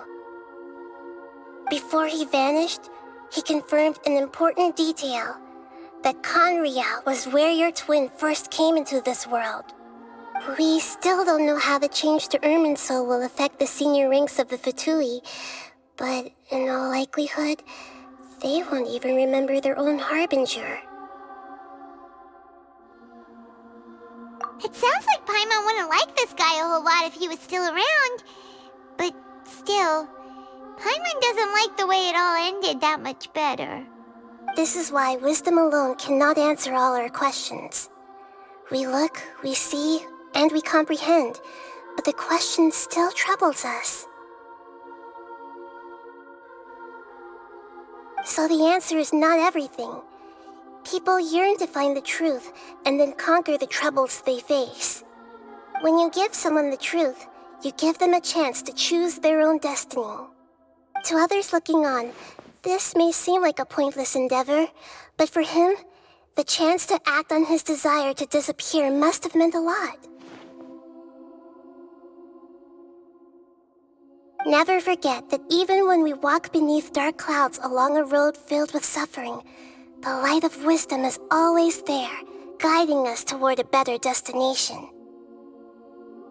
And that is what you have been doing all along. Yeah, Nahida's right. Cheer up. How about we go get something to eat? We can pick up this heavy conversation again later. Good idea. Paimon, why don't you take her out for a walk to clear her head? You got it! Come on, Traveler! You need to get out of your head for a while. You'll feel much better after taking a walk. Let's go get a snack from one of the stalls in the Grand Bazaar! That'll be sure to lift our spirits. It must be really tough being the only one who remembers all that. But Paimon's always here to help cheer you up.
What should we eat first?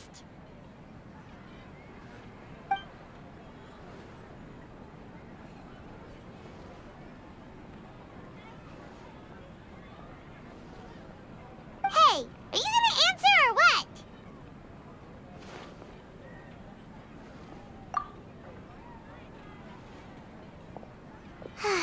All right, whatever you want.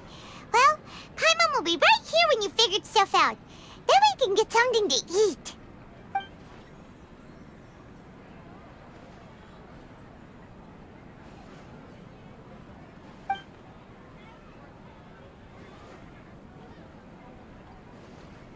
What is it? Have you figured it all out?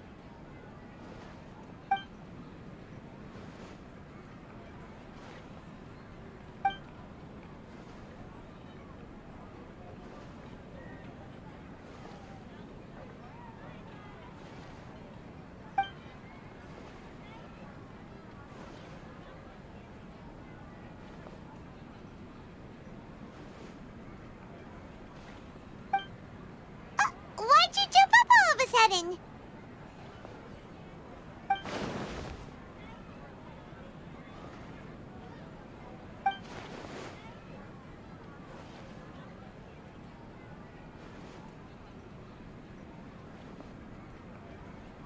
Excuse me, boss. There seems to be a small problem with the last bill.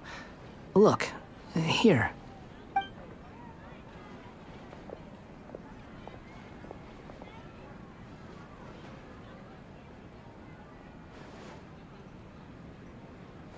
Hey! Hey, wait! You mean me? No, not you. That kid! Didn't you see? Little rascal grabbed my last 2 fresh Sunsettias and ran off. Look, if you're gonna help out here, you can't keep spacing out, okay? What is it? Work's too boring for you? Or has the big city got too many distractions? I wasn't paying close enough attention. Sorry, boss. I think you're right. Maybe it's the city. It's so exciting. It can be hard to focus. Who's that guy? You know him or something? He's who? You're a strange one, kiddo. You say you don't want any money for helping out here, and then when I actually give you some work to do, you keep letting yourself get distracted. I don't want to take advantage, so I'm happy to pay you what I'd pay anyone else. But if you keep acting like this, pretty soon I won't be able to afford to. No, please. I mean it. You don't need to pay me anything. I'm just so thankful you agreed to take on an outsider like me. You're welcome, I guess. But I got bigger things to worry about. Look, we're all out of Sunsetias, and I promised the lady down the street I'd deliver a fruit bowl this evening. Leave it to me. I'll find some more. Just a moment. I'll be right back. Stop. I'm gonna level with you, kiddo. I've never met a worker who said they didn't want a wage before. And at first, I got greedy. Couldn't believe my luck. But I figured you'd start asking for something in return eventually. You don't want money. You don't take days off. And in your free time, all I see you do is wander around, taking in the sights. Are you a drifter or something? That's right, I am. We can talk more about that later. First, let me get those fruits you needed. Sunsetias, was it? I'll be right back. Hey, what do we do now? Okay, stay out of sight. Don't let him see you.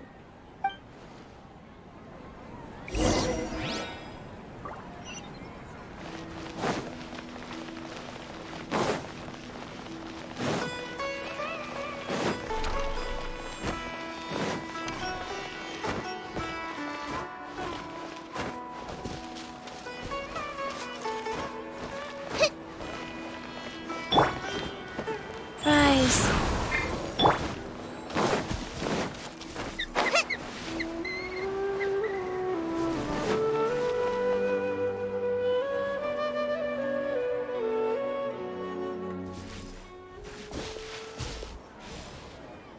Yeah, this'll do. Even though you say he's the balladeer, what are we planning on doing? Stealing his Sunsetias? Isn't that a bit too cruel? Oh, all right.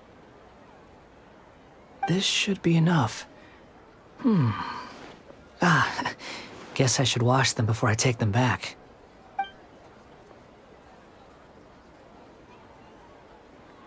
Huh? You two over there. Is there something I can help you with? He spotted us! You've been following me all the way from the city. I'd have to be blind not to notice. Have we met before? No, we haven't met.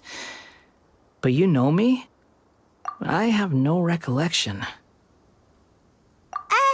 Are you absolutely sure?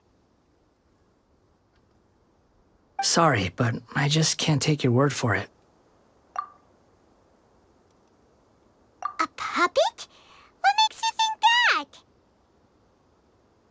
Huh? You were right! The look on his face! I guess you do know me after all. That is not something I share with a lot of people. Look, I'm just a wanderer. But seeing as you've gone through all this trouble to track me down, I'm sure whatever it is must be important. Okay, but please let me deliver these goods to my boss first.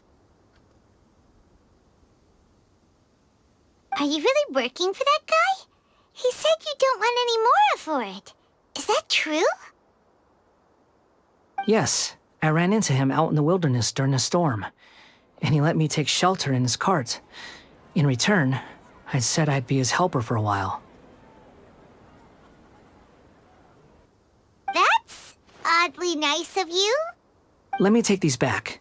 Then I'll come with you, okay? Then let's return to the city.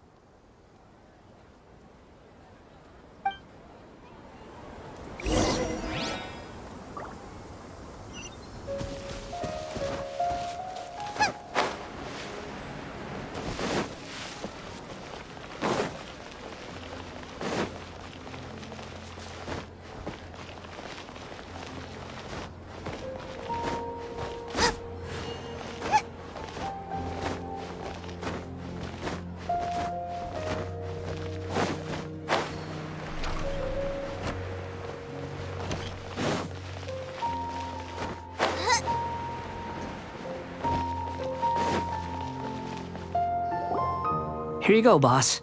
I'll leave them right here. Oh, So, you really went and picked some more. Who are these two?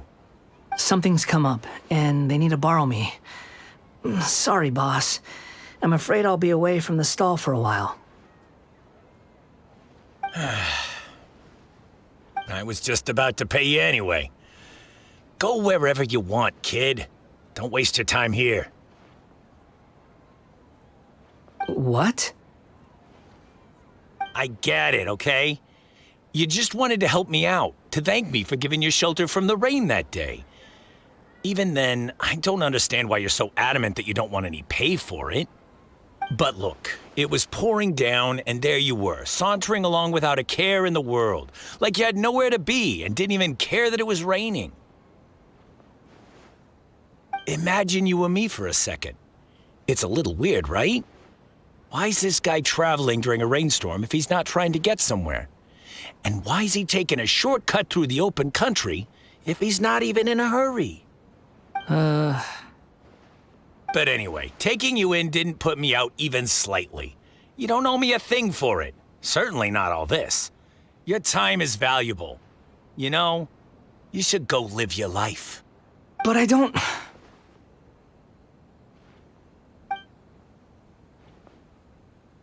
No, you're right.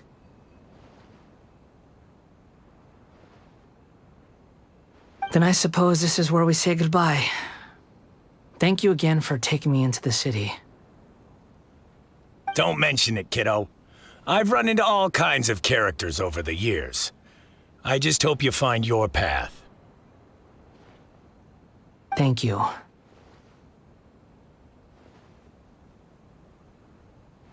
All right, done. Thanks for waiting for me.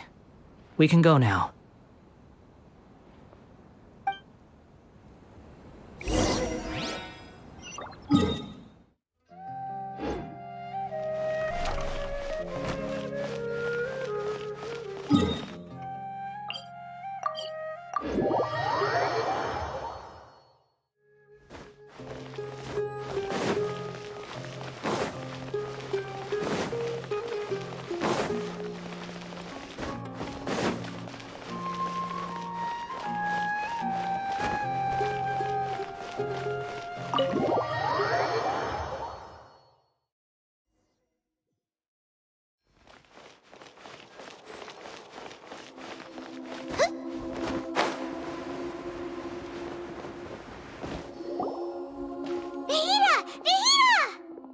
What's wrong? Huh? Are you? Hello. I do apologize for the sudden intrusion. We found this guy in the street, but he doesn't seem to remember anything. So, yeah, quite an eventful walk.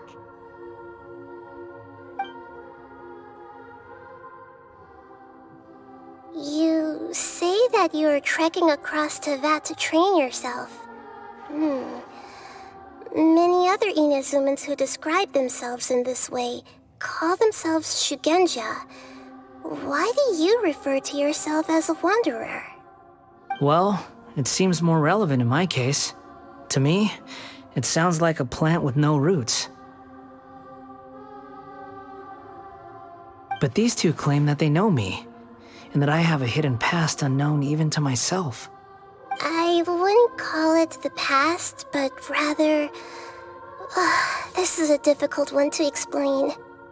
I don't like to rely on using terms like this often, but in your case, it seems that it ought to be called a previous incarnation. Oh, like a past life or something? Yes, something far more distant than the past.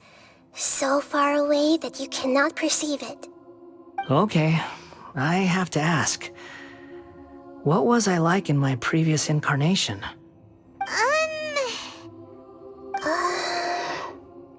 Oh, okay. I see. You want to tell me, but you can't bring yourselves to say it. Looks like I didn't have the most wonderful existence in my previous incarnation. If it's that difficult to talk about, I have no doubt it will be just as difficult to hear. But I'll be able to handle it. Please, tell me the truth. Is truth something you care a lot about? Yes. Then I'll be straight with you. In your previous incarnation, you did many things that would be considered evil. You nearly died because of what other people did, and many died because of you. As a non-human being, you hated gods and humans alike. You drifted from place to place, never able to settle, even where you found status and identity. You adamantly believed that you were missing a heart.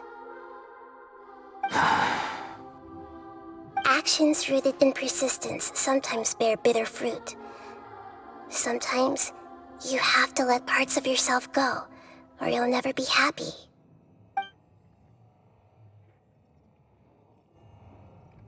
I gave everything I had, but it barely changed history at all.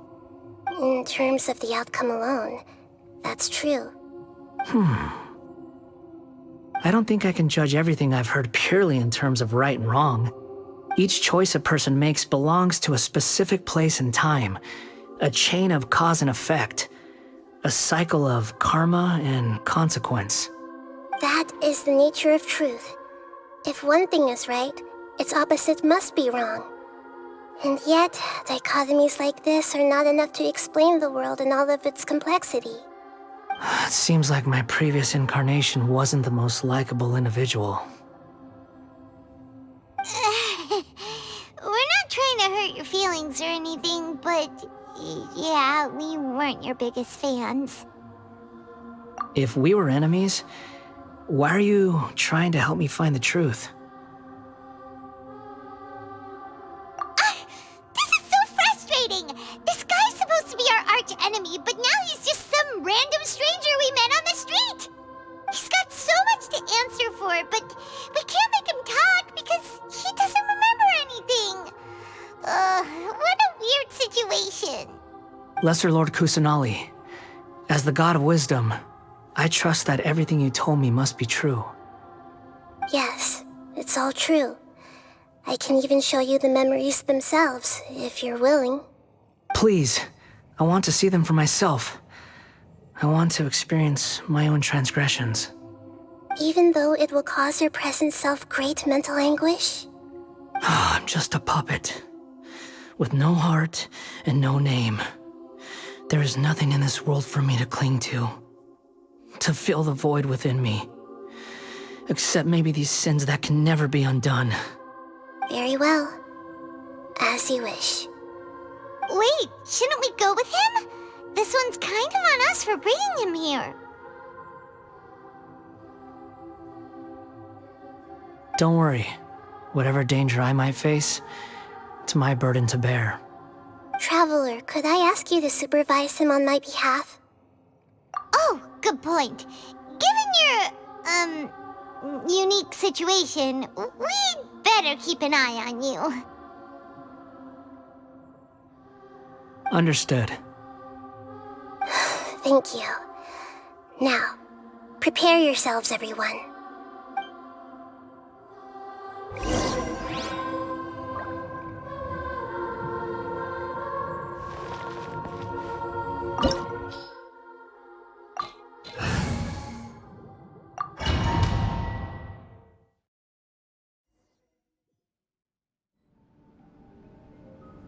This looks like Inazuma. Right now, you're in a dream I created using information extracted from your memories. These memories will show you the raw truth, but be aware that enemies may react just like in the real world. Please be careful. Sounds like an immersive experience. It's a good thing we came along. You don't need to do this for me. I don't deserve your protection. We never give up halfway. Well, we had to once, but that was your doing. All right. Thanks. Wanderer, this is the Shake Pavilion. In your Balladeer incarnation, this is where the Sumeru Archon placed you after your creation. You had a great many memories here. Is that because this is kind of like his birthplace? You could say that, in a sense. You'll see why shortly. I hear footsteps. This place is huge. I can't believe the landslide didn't fill it in. I wonder who built it. The Crystal Marrow Miners? No, there's no way. Look at this exquisite construction work, and so well preserved, too. No mining crew would be capable of this. There's someone passed out on the ground. Who are you? You're awake. What happened? How'd you get stuck here? Are you injured? Not a scratch. And these fine clothes. Who are you? This man is Katsuragi, deputy to Torichiyo's adopted son, Mikoshi Nagamasa. He found the balladeer in Shake Pavilion and took him back to Tatarasuna. And the rest is history. Well, it used to be. In the original version of events, Katsuragi was ultimately killed by Nagamasa. Let me get you out of here. Our people are nearby. Hang in there. During the Tatarasuna incident, Niwa was murdered by the doctor disguised as a mechanic. The balladeer, then known as the Kabukimono, disappeared not long after. As the second in command at Tatarasuna, responsibility for what had happened fell to Mikoshi Nagamasa. But Katsuragi had sworn lifelong loyalty to Nagamasa after the latter had once saved his life. At Katsuragi's insistence, Nagamasa killed him to put an end to the Tatarasuna incident.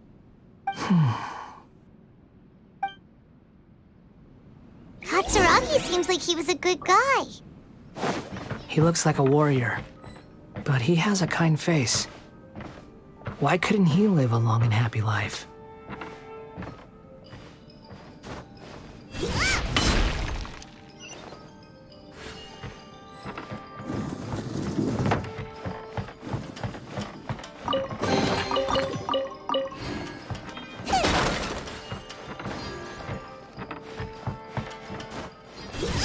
Nagamasa, I found this young guy in a cave sealed off by a landslide.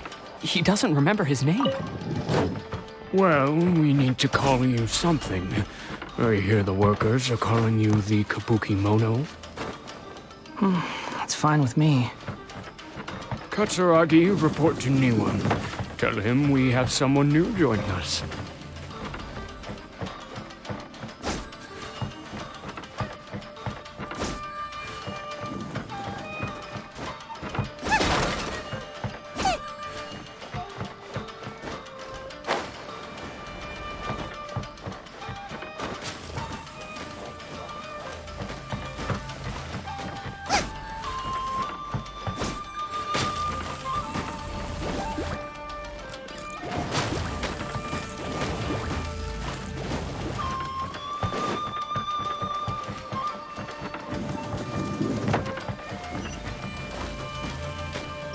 Life goes on.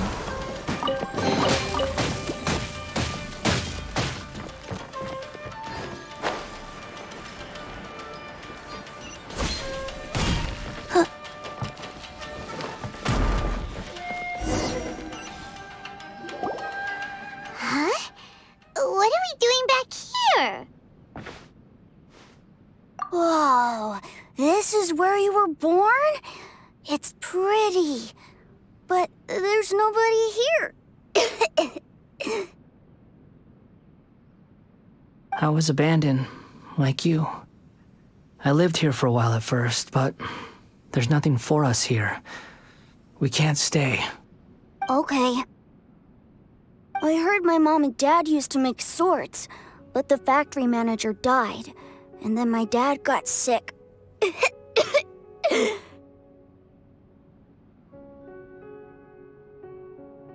He kept coughing all the time, just like me. Then Mom started coughing too. But you can't. You promised me. Yup, we're family now. We're gonna be together forever and ever. This child didn't have a name. Or rather, the balladeer didn't know what to call him. His father died before he could name him. After his mother died, The child stayed in their straw hut alone. Some of the neighbors helped to raise him. After leaving Tatarasuna, the balladeer ran into this child who didn't have a name, just like him. They made a promise to live together. What happened to the child then? He died from his illness while he was still very young. The balladeer came home one day and found that he had stopped breathing. Hey! What's wrong? Say something! You promised me we could be family! You're no different from Niwa and all the others. You betrayed me too.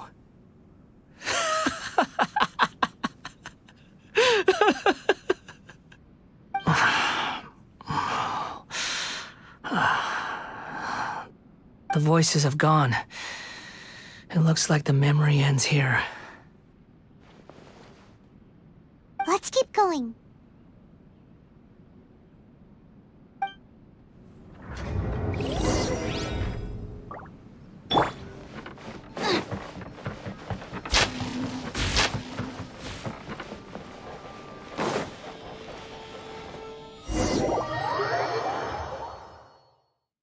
You do realize you're blocking my path.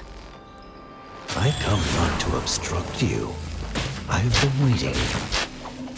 What you are truly is a weapon, one that could be wielded with an iron will. Or you could continue to drift aimlessly. Are you trying to win me over?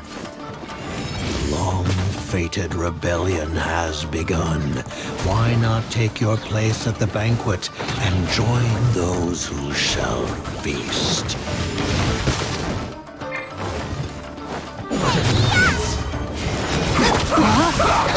Ring cutter!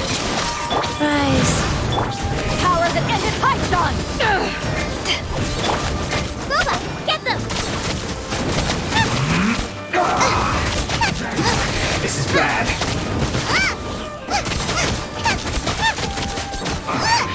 I guess this is it. Use this first. Nice and spicy!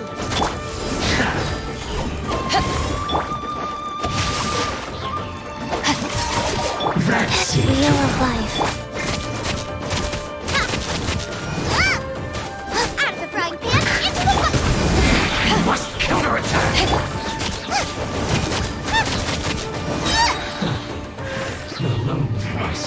Come at me. You're toast! No excuse for slacking. You can't run. No, my soul! Let me leave you a bird. Orders given. Orders received. I Race you! miscalculated.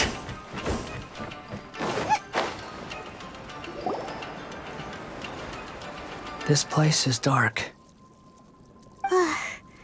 Paimon knows this place. It's the Delusion Factory in Inazuma. In the original version of events, the Traveler once encountered the balladeer here. Such a creepy atmosphere. And so familiar.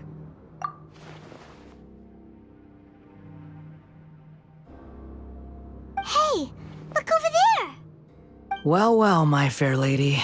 Is this rundown factory and these incompetent fools all for me? Wow. You shouldn't have. Huh. What do you have to gain from belittling your subordinates? You might not want to admit it, but you are a part of this plan. Perhaps you find fighting in the Abyss to be a more meaningful use of your time? Oh, but of course, even this pales in comparison to being experimented on by the doctor. What a sharp tongue you have. Funny how negotiating never seems to be your strong suit. For the task ahead, I suggest you keep your true feelings to yourself. Save your breath. I know what I have to do. I'm sure you think so, but I still think you need to hear it. Don't start thinking you're invincible, and don't let your emotions get in the way. Surely you're not worried about me. I just can't have you getting in my way. You and Child never fail to find ways to complicate things. I'm merely lighting a little fire in this chaotic nation. But you, being tossed out like trash, must make you want to destroy it completely. Do you remember the last time you were here? That was a lot of swordsmiths you killed. I'm sure the descendants of the Raiden Gokaden are still suffering the consequences now. Look at you. Oh, don't get so sentimental. Now, give that poor little tongue of yours a rest and stop pretending like you're above everyone else. Bye then. See you at the victory feast. Poor little tongue? She's playing with fire talking to me like that. Who does she think she is? Forget it. Someone might find me here any minute now. I should prepare to give them a warm welcome.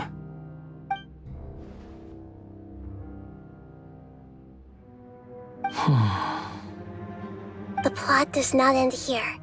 There is more of this story to come. Wanderer, are you able to continue? Yes. Please don't worry about me.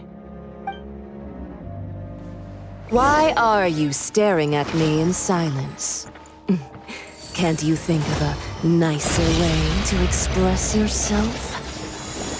I'm under no obligation to be nice to you. Besides, I thought nothing mattered to you except results in your own interests. Isn't that right, witch? Muddle-headed puppet. You're only number 6 because you can take more abuse than other humans. Do you really count that as an asset? You're about as much fun to be around as a raging inferno. But before we murder each other, it'd be best if we finish our duties.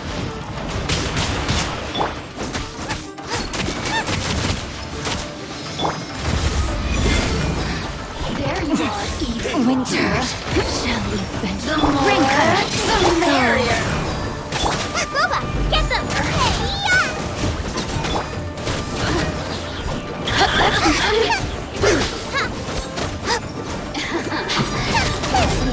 myself a little.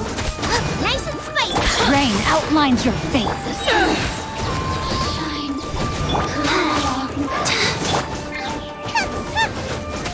Eyes on me! I'm the frying pan! Get body and mind.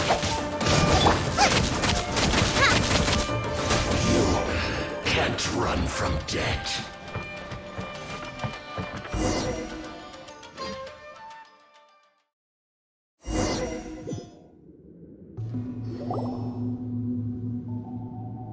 Looks like we have arrived in Sumeru. Is that? Considering that Amorta's sage, Nafis, refused to join this project, I'll take part in the experiment in his place. Welcome. I look forward to a fruitful collaboration. When do we start? You seem impatient. You should know that becoming a god is far from a trivial affair. The biological transformation is a lengthy process. As such, I too would recommend that we commence as soon as possible. In the event that a successful connection is established, his body will become permanently bound to the machine, and he will be unable to move independently of it. Nothing worse than what I've been through before then, Doctor. You were the most resilient test subject I ever came across. Thanks to you, I was able to garner a great deal of information. Alas, after that, you were under orders to remain in the abyss. We barely saw each other, and it became difficult to further refine the knowledge I had gained. That was gracefully worded. Ever wonder what they think if they knew that nothing matters to you, apart from your crazy experiments? I suggest you speak to me in a more respectful tone, Scaramouche. The mere fact of your utility does not make you indestructible. The doctor again? That was uncomfortable to watch. That person gives off a very sinister energy. It's normal for him to give you the creeps. He scares the bejeebers out of Paimon. Let's move on.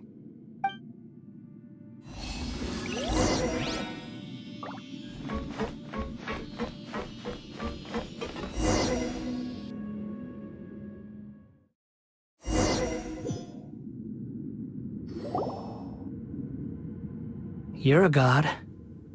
Do you think I'm evil?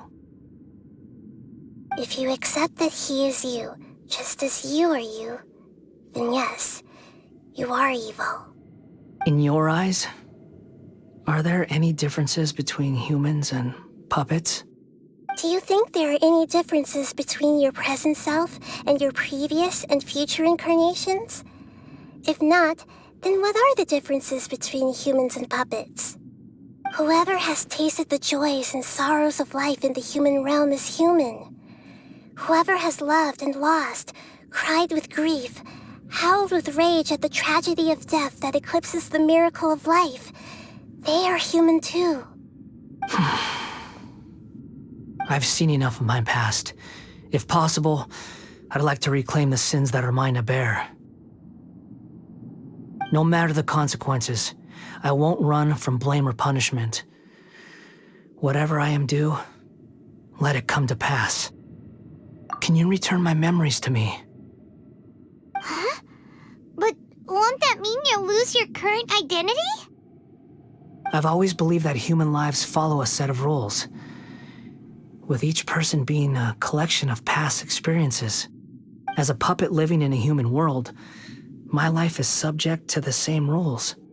Regaining your memories means reverting completely to your previous incarnation. All the emotions that you discarded will return to you. Are you sure you want to do this? I've lived with the void in my chest my whole life. My creator didn't need me. And ever since I awoke, I've just drifted from one place to the next. But then I met you. And I finally realized that reclaiming my missing sins might be my one opportunity to become my true self.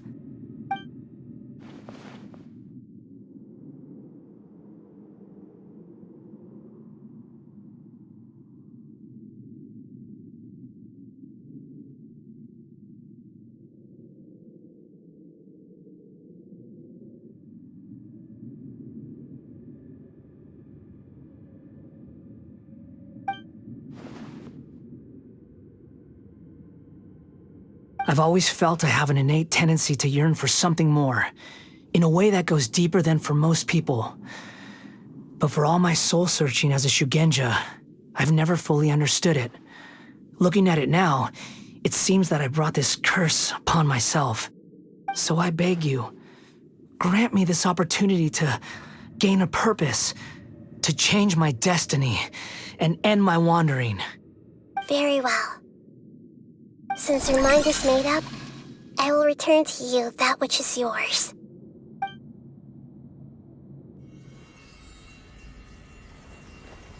You have made your decision. Now, take this.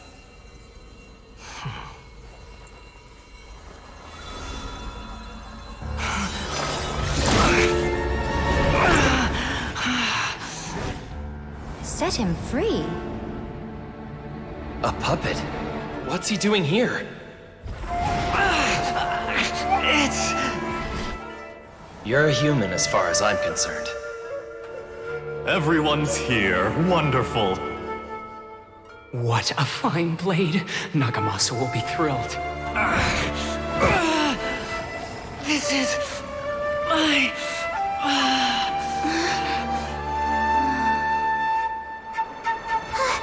Is he alright?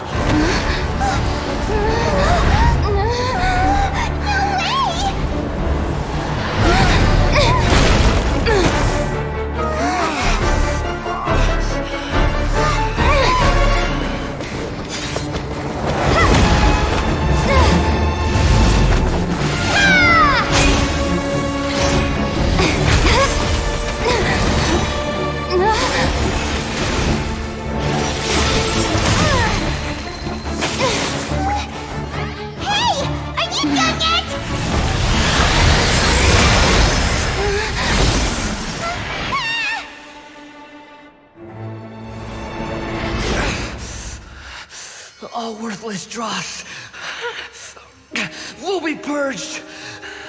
That's why this won't be the end.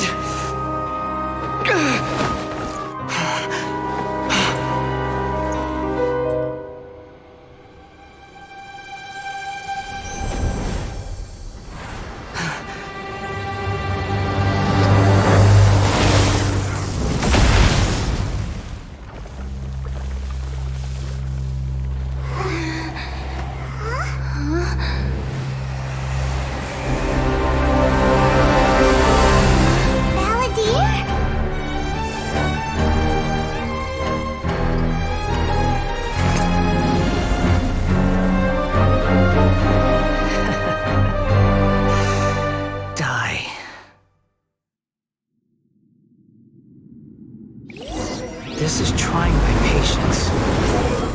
Have you got all your memories back now? Questions?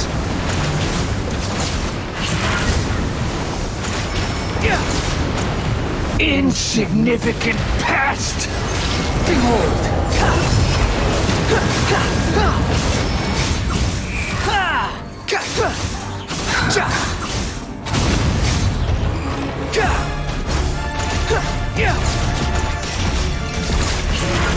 At my command, you shall fall!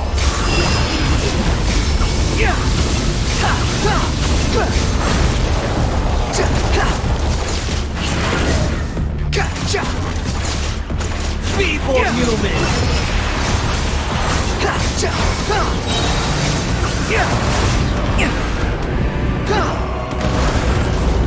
Cry louder! My endless cycle begins!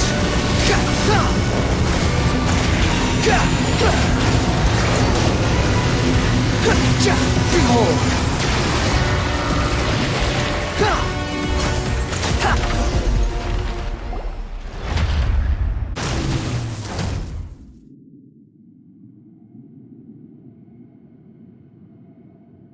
Imbecile! Get out of my sight. It disappeared. Did we win? What did you expect? I'd never lose to that. There's the tone of voice again. You're definitely back to your old self. Wait, but it was you inside that thing too! What have you got to be smug about? Sorry. I'm harsh on myself and everyone else. Just the way I am. You sound like you're concerned about me.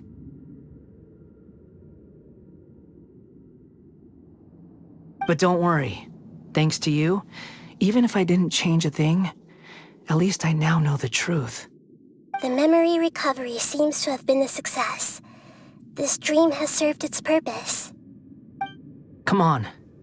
Let's continue this outside.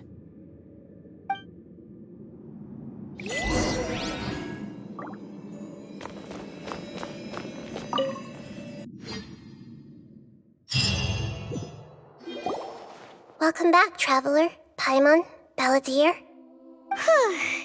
feels like we just went on a really long journey. Paimon's exhausted. You don't like being addressed by that name? It's fine. But I was just thinking, I should probably change it.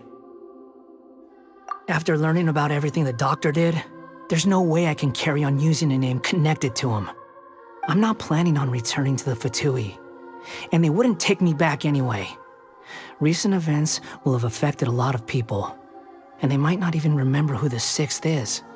So, you're quitting the Fatui for good? It's like you said, Lesser Lord Kusanali. Everything may look futile, but it wasn't completely meaningless. At least I made a lot of people forget about me. But that doesn't mean your own past has disappeared. Of course. And your main goal, for which you gave up everything you had, you weren't able to achieve it. I hope you can see and understand that. Changing the world, changing the past, changing the fates of other people, these are not simple things to accomplish. What you are looking for is complete annihilation. But this is just a fantasy. Even if the Balladeer is removed from existence, the world will not heed your will. Indeed. How ridiculous. Do you regret doing all that when you've gotten so little in return? Even if I'm completely worthless, there's nothing in the world worth regretting. Lesser Lord Kusanali, you purposely left that information in Irminsul, didn't you? Yes, and I took pains to make sure that you'd acquire that information naturally. Why would you go to such lengths? You trying to win me over too? In all honesty, your past experiences have made you a useful asset to Sumeru and to me. Winning you over was indeed a part of my plan. But before that, I wanted to tell you the truth about your past. If all I wanted to do was use you, then I'd be no different from the doctor. Very clever. I guess you could say that's one of my virtues. Utility to others is what gives me worth. So if embracing my sins is what it takes to make me useful again, so be it. Oh right, I almost forgot. You're the good guys. You're into justice and all that. Sorry if I have a slightly different perspective on things, but I don't feel like I've been duped. The wisest leaders are fated to end up with the best helpers. I can live with that. I'm glad you're able to think of it in that way. Traveler, in the future, I'll continue to search Irminsul more deeply and see what secrets can be uncovered, including the beginning of your twins' journey recorded in Irminsul. What exactly happened before and after that point? I want to know as well. I will try. Traveler. After I dove into the information torrents in Irminsul, why did you go to Inazuma? So that's how you found out whose fate had changed. And how? Well, whatever your reasons, you did me a favor. And I'll do everything I can to pay it back. Borrowing and returning are the only real relationships between individuals. I'll balance the books one day. Don't you worry. That's not true. A relationship between two people is not simply a ledger that can be reset to zero. I think deep down you realize this. People who show up in your life don't just evaporate like water drops and leave nothing behind. There is no such thing as balancing the books. Some things in this world can never be brought back, and they can never be changed, which is why there is emotion in the human world. Everything that you feel is real and lasting, and whatever is missing in you will not be made whole. To be human is to live with imperfections. You can choose whether or not you want to be human. But humans can't live without a heart, can they? Anyway, I gave up trying to become a human a long time ago. You understand what pain is perfectly well, even without a heart. You're just bearing your feelings. The past is set in stone, but you can keep moving on. And the longer your future lasts, the shorter your past will become, until one day, it is but a tiny fraction of your life. Sounds like you've got a future planned out for me. Everything's ended up being pretty darn complicated. Paimon doesn't even know where to start, but the most important thing now is that you need to follow Nahida. Otherwise, all our efforts will have been for nothing.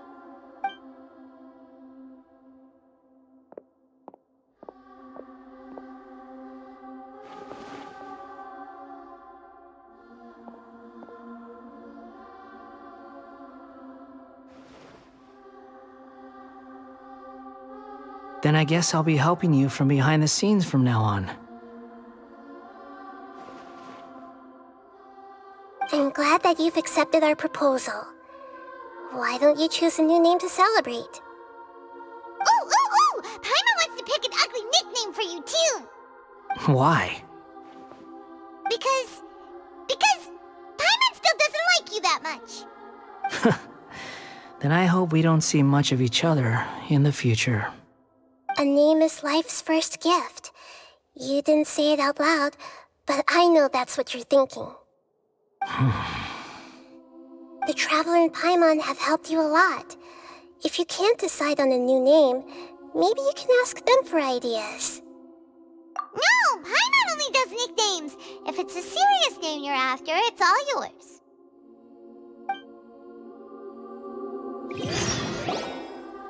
Have you got anything?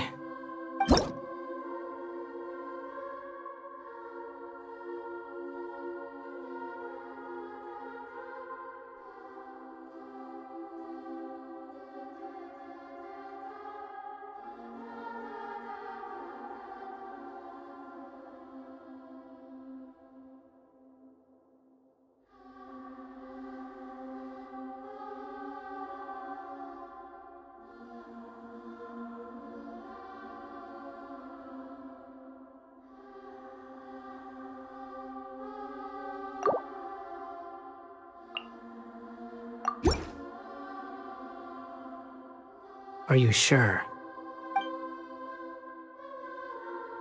Oh, alright. If you say so. There. Now you have a name of your own. What about a nickname? Are you done yet?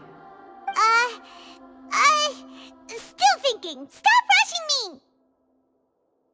Take your time. I don't need to see you again until you've thought of one. Everyone who manipulated me and made me suffer will have to pay the price. You mean the Fatui?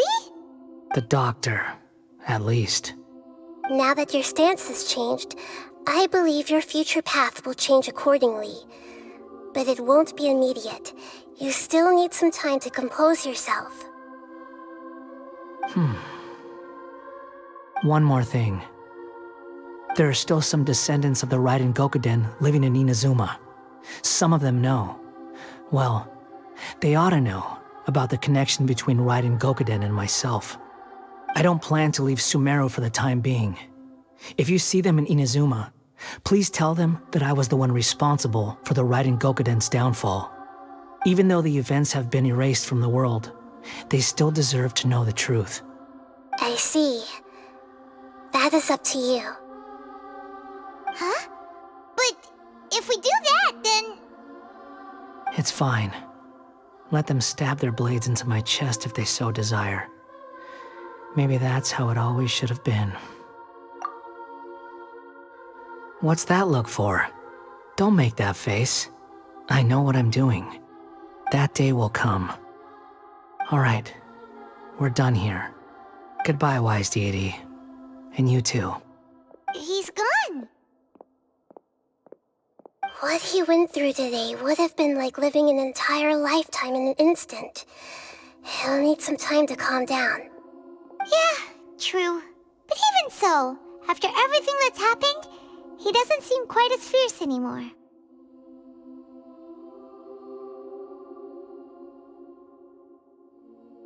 So we can finally go eat? Paimon is starving. Thank you both. I hope you will find somewhere nice to go and relax for a while.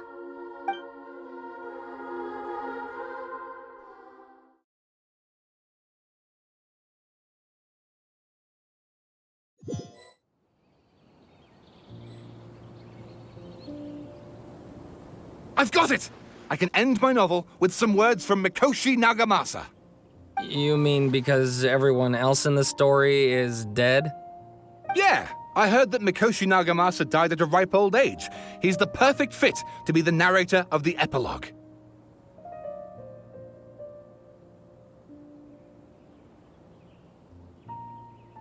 The dark clouds had dissipated, but they continued to cast their shadow in Mikoshi Nagamasa's mind for decades to come.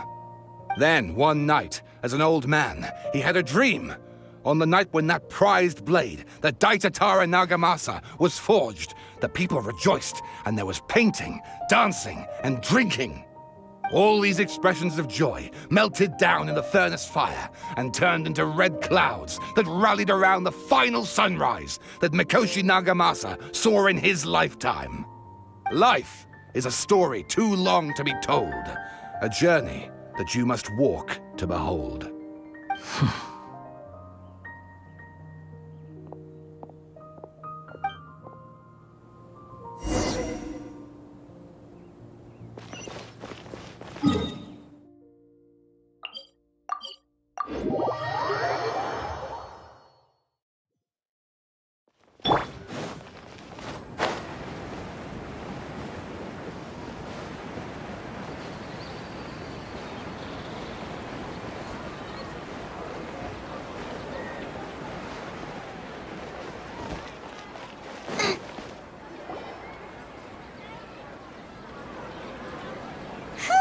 It's about time we had a break. As soon as you stop, all the tiredness and hunger comes rushing back. Wow, great! Huh? Look at the vase. Did someone break it while they were cleaning the room or something? Like, Paimon doesn't remember there being a cleaner.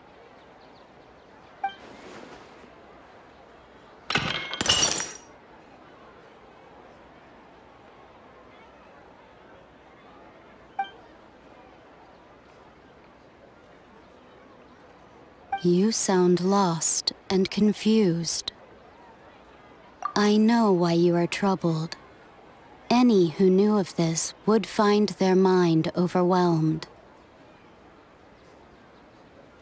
Huh? Is there someone here talking to us? Unfortunately, the fate of Tevat cannot easily be changed. Perhaps a god may have a slim chance, but for anyone else, who can say? When a small animal runs into a tree trunk, though the tree may sway, it is not displaced. The same is true of fate, like a vase that falls to the ground. Whether it is broken by a cat or by a bird, the result is still a broken vase, is it not? Who are you? How do you know about all this? History does not change easily, but human hearts can. Believe your own eyes. Only that which you see is true. What is unseen is but an illusion.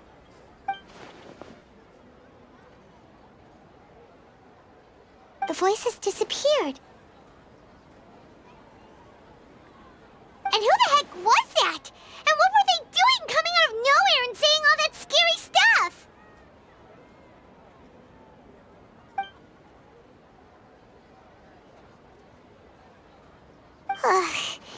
Anyway, that face is still lying there broken on the ground. Should Paimon go get someone to clean it up? It feels wrong just leaving it there. Just a moment. Paimon will be right back.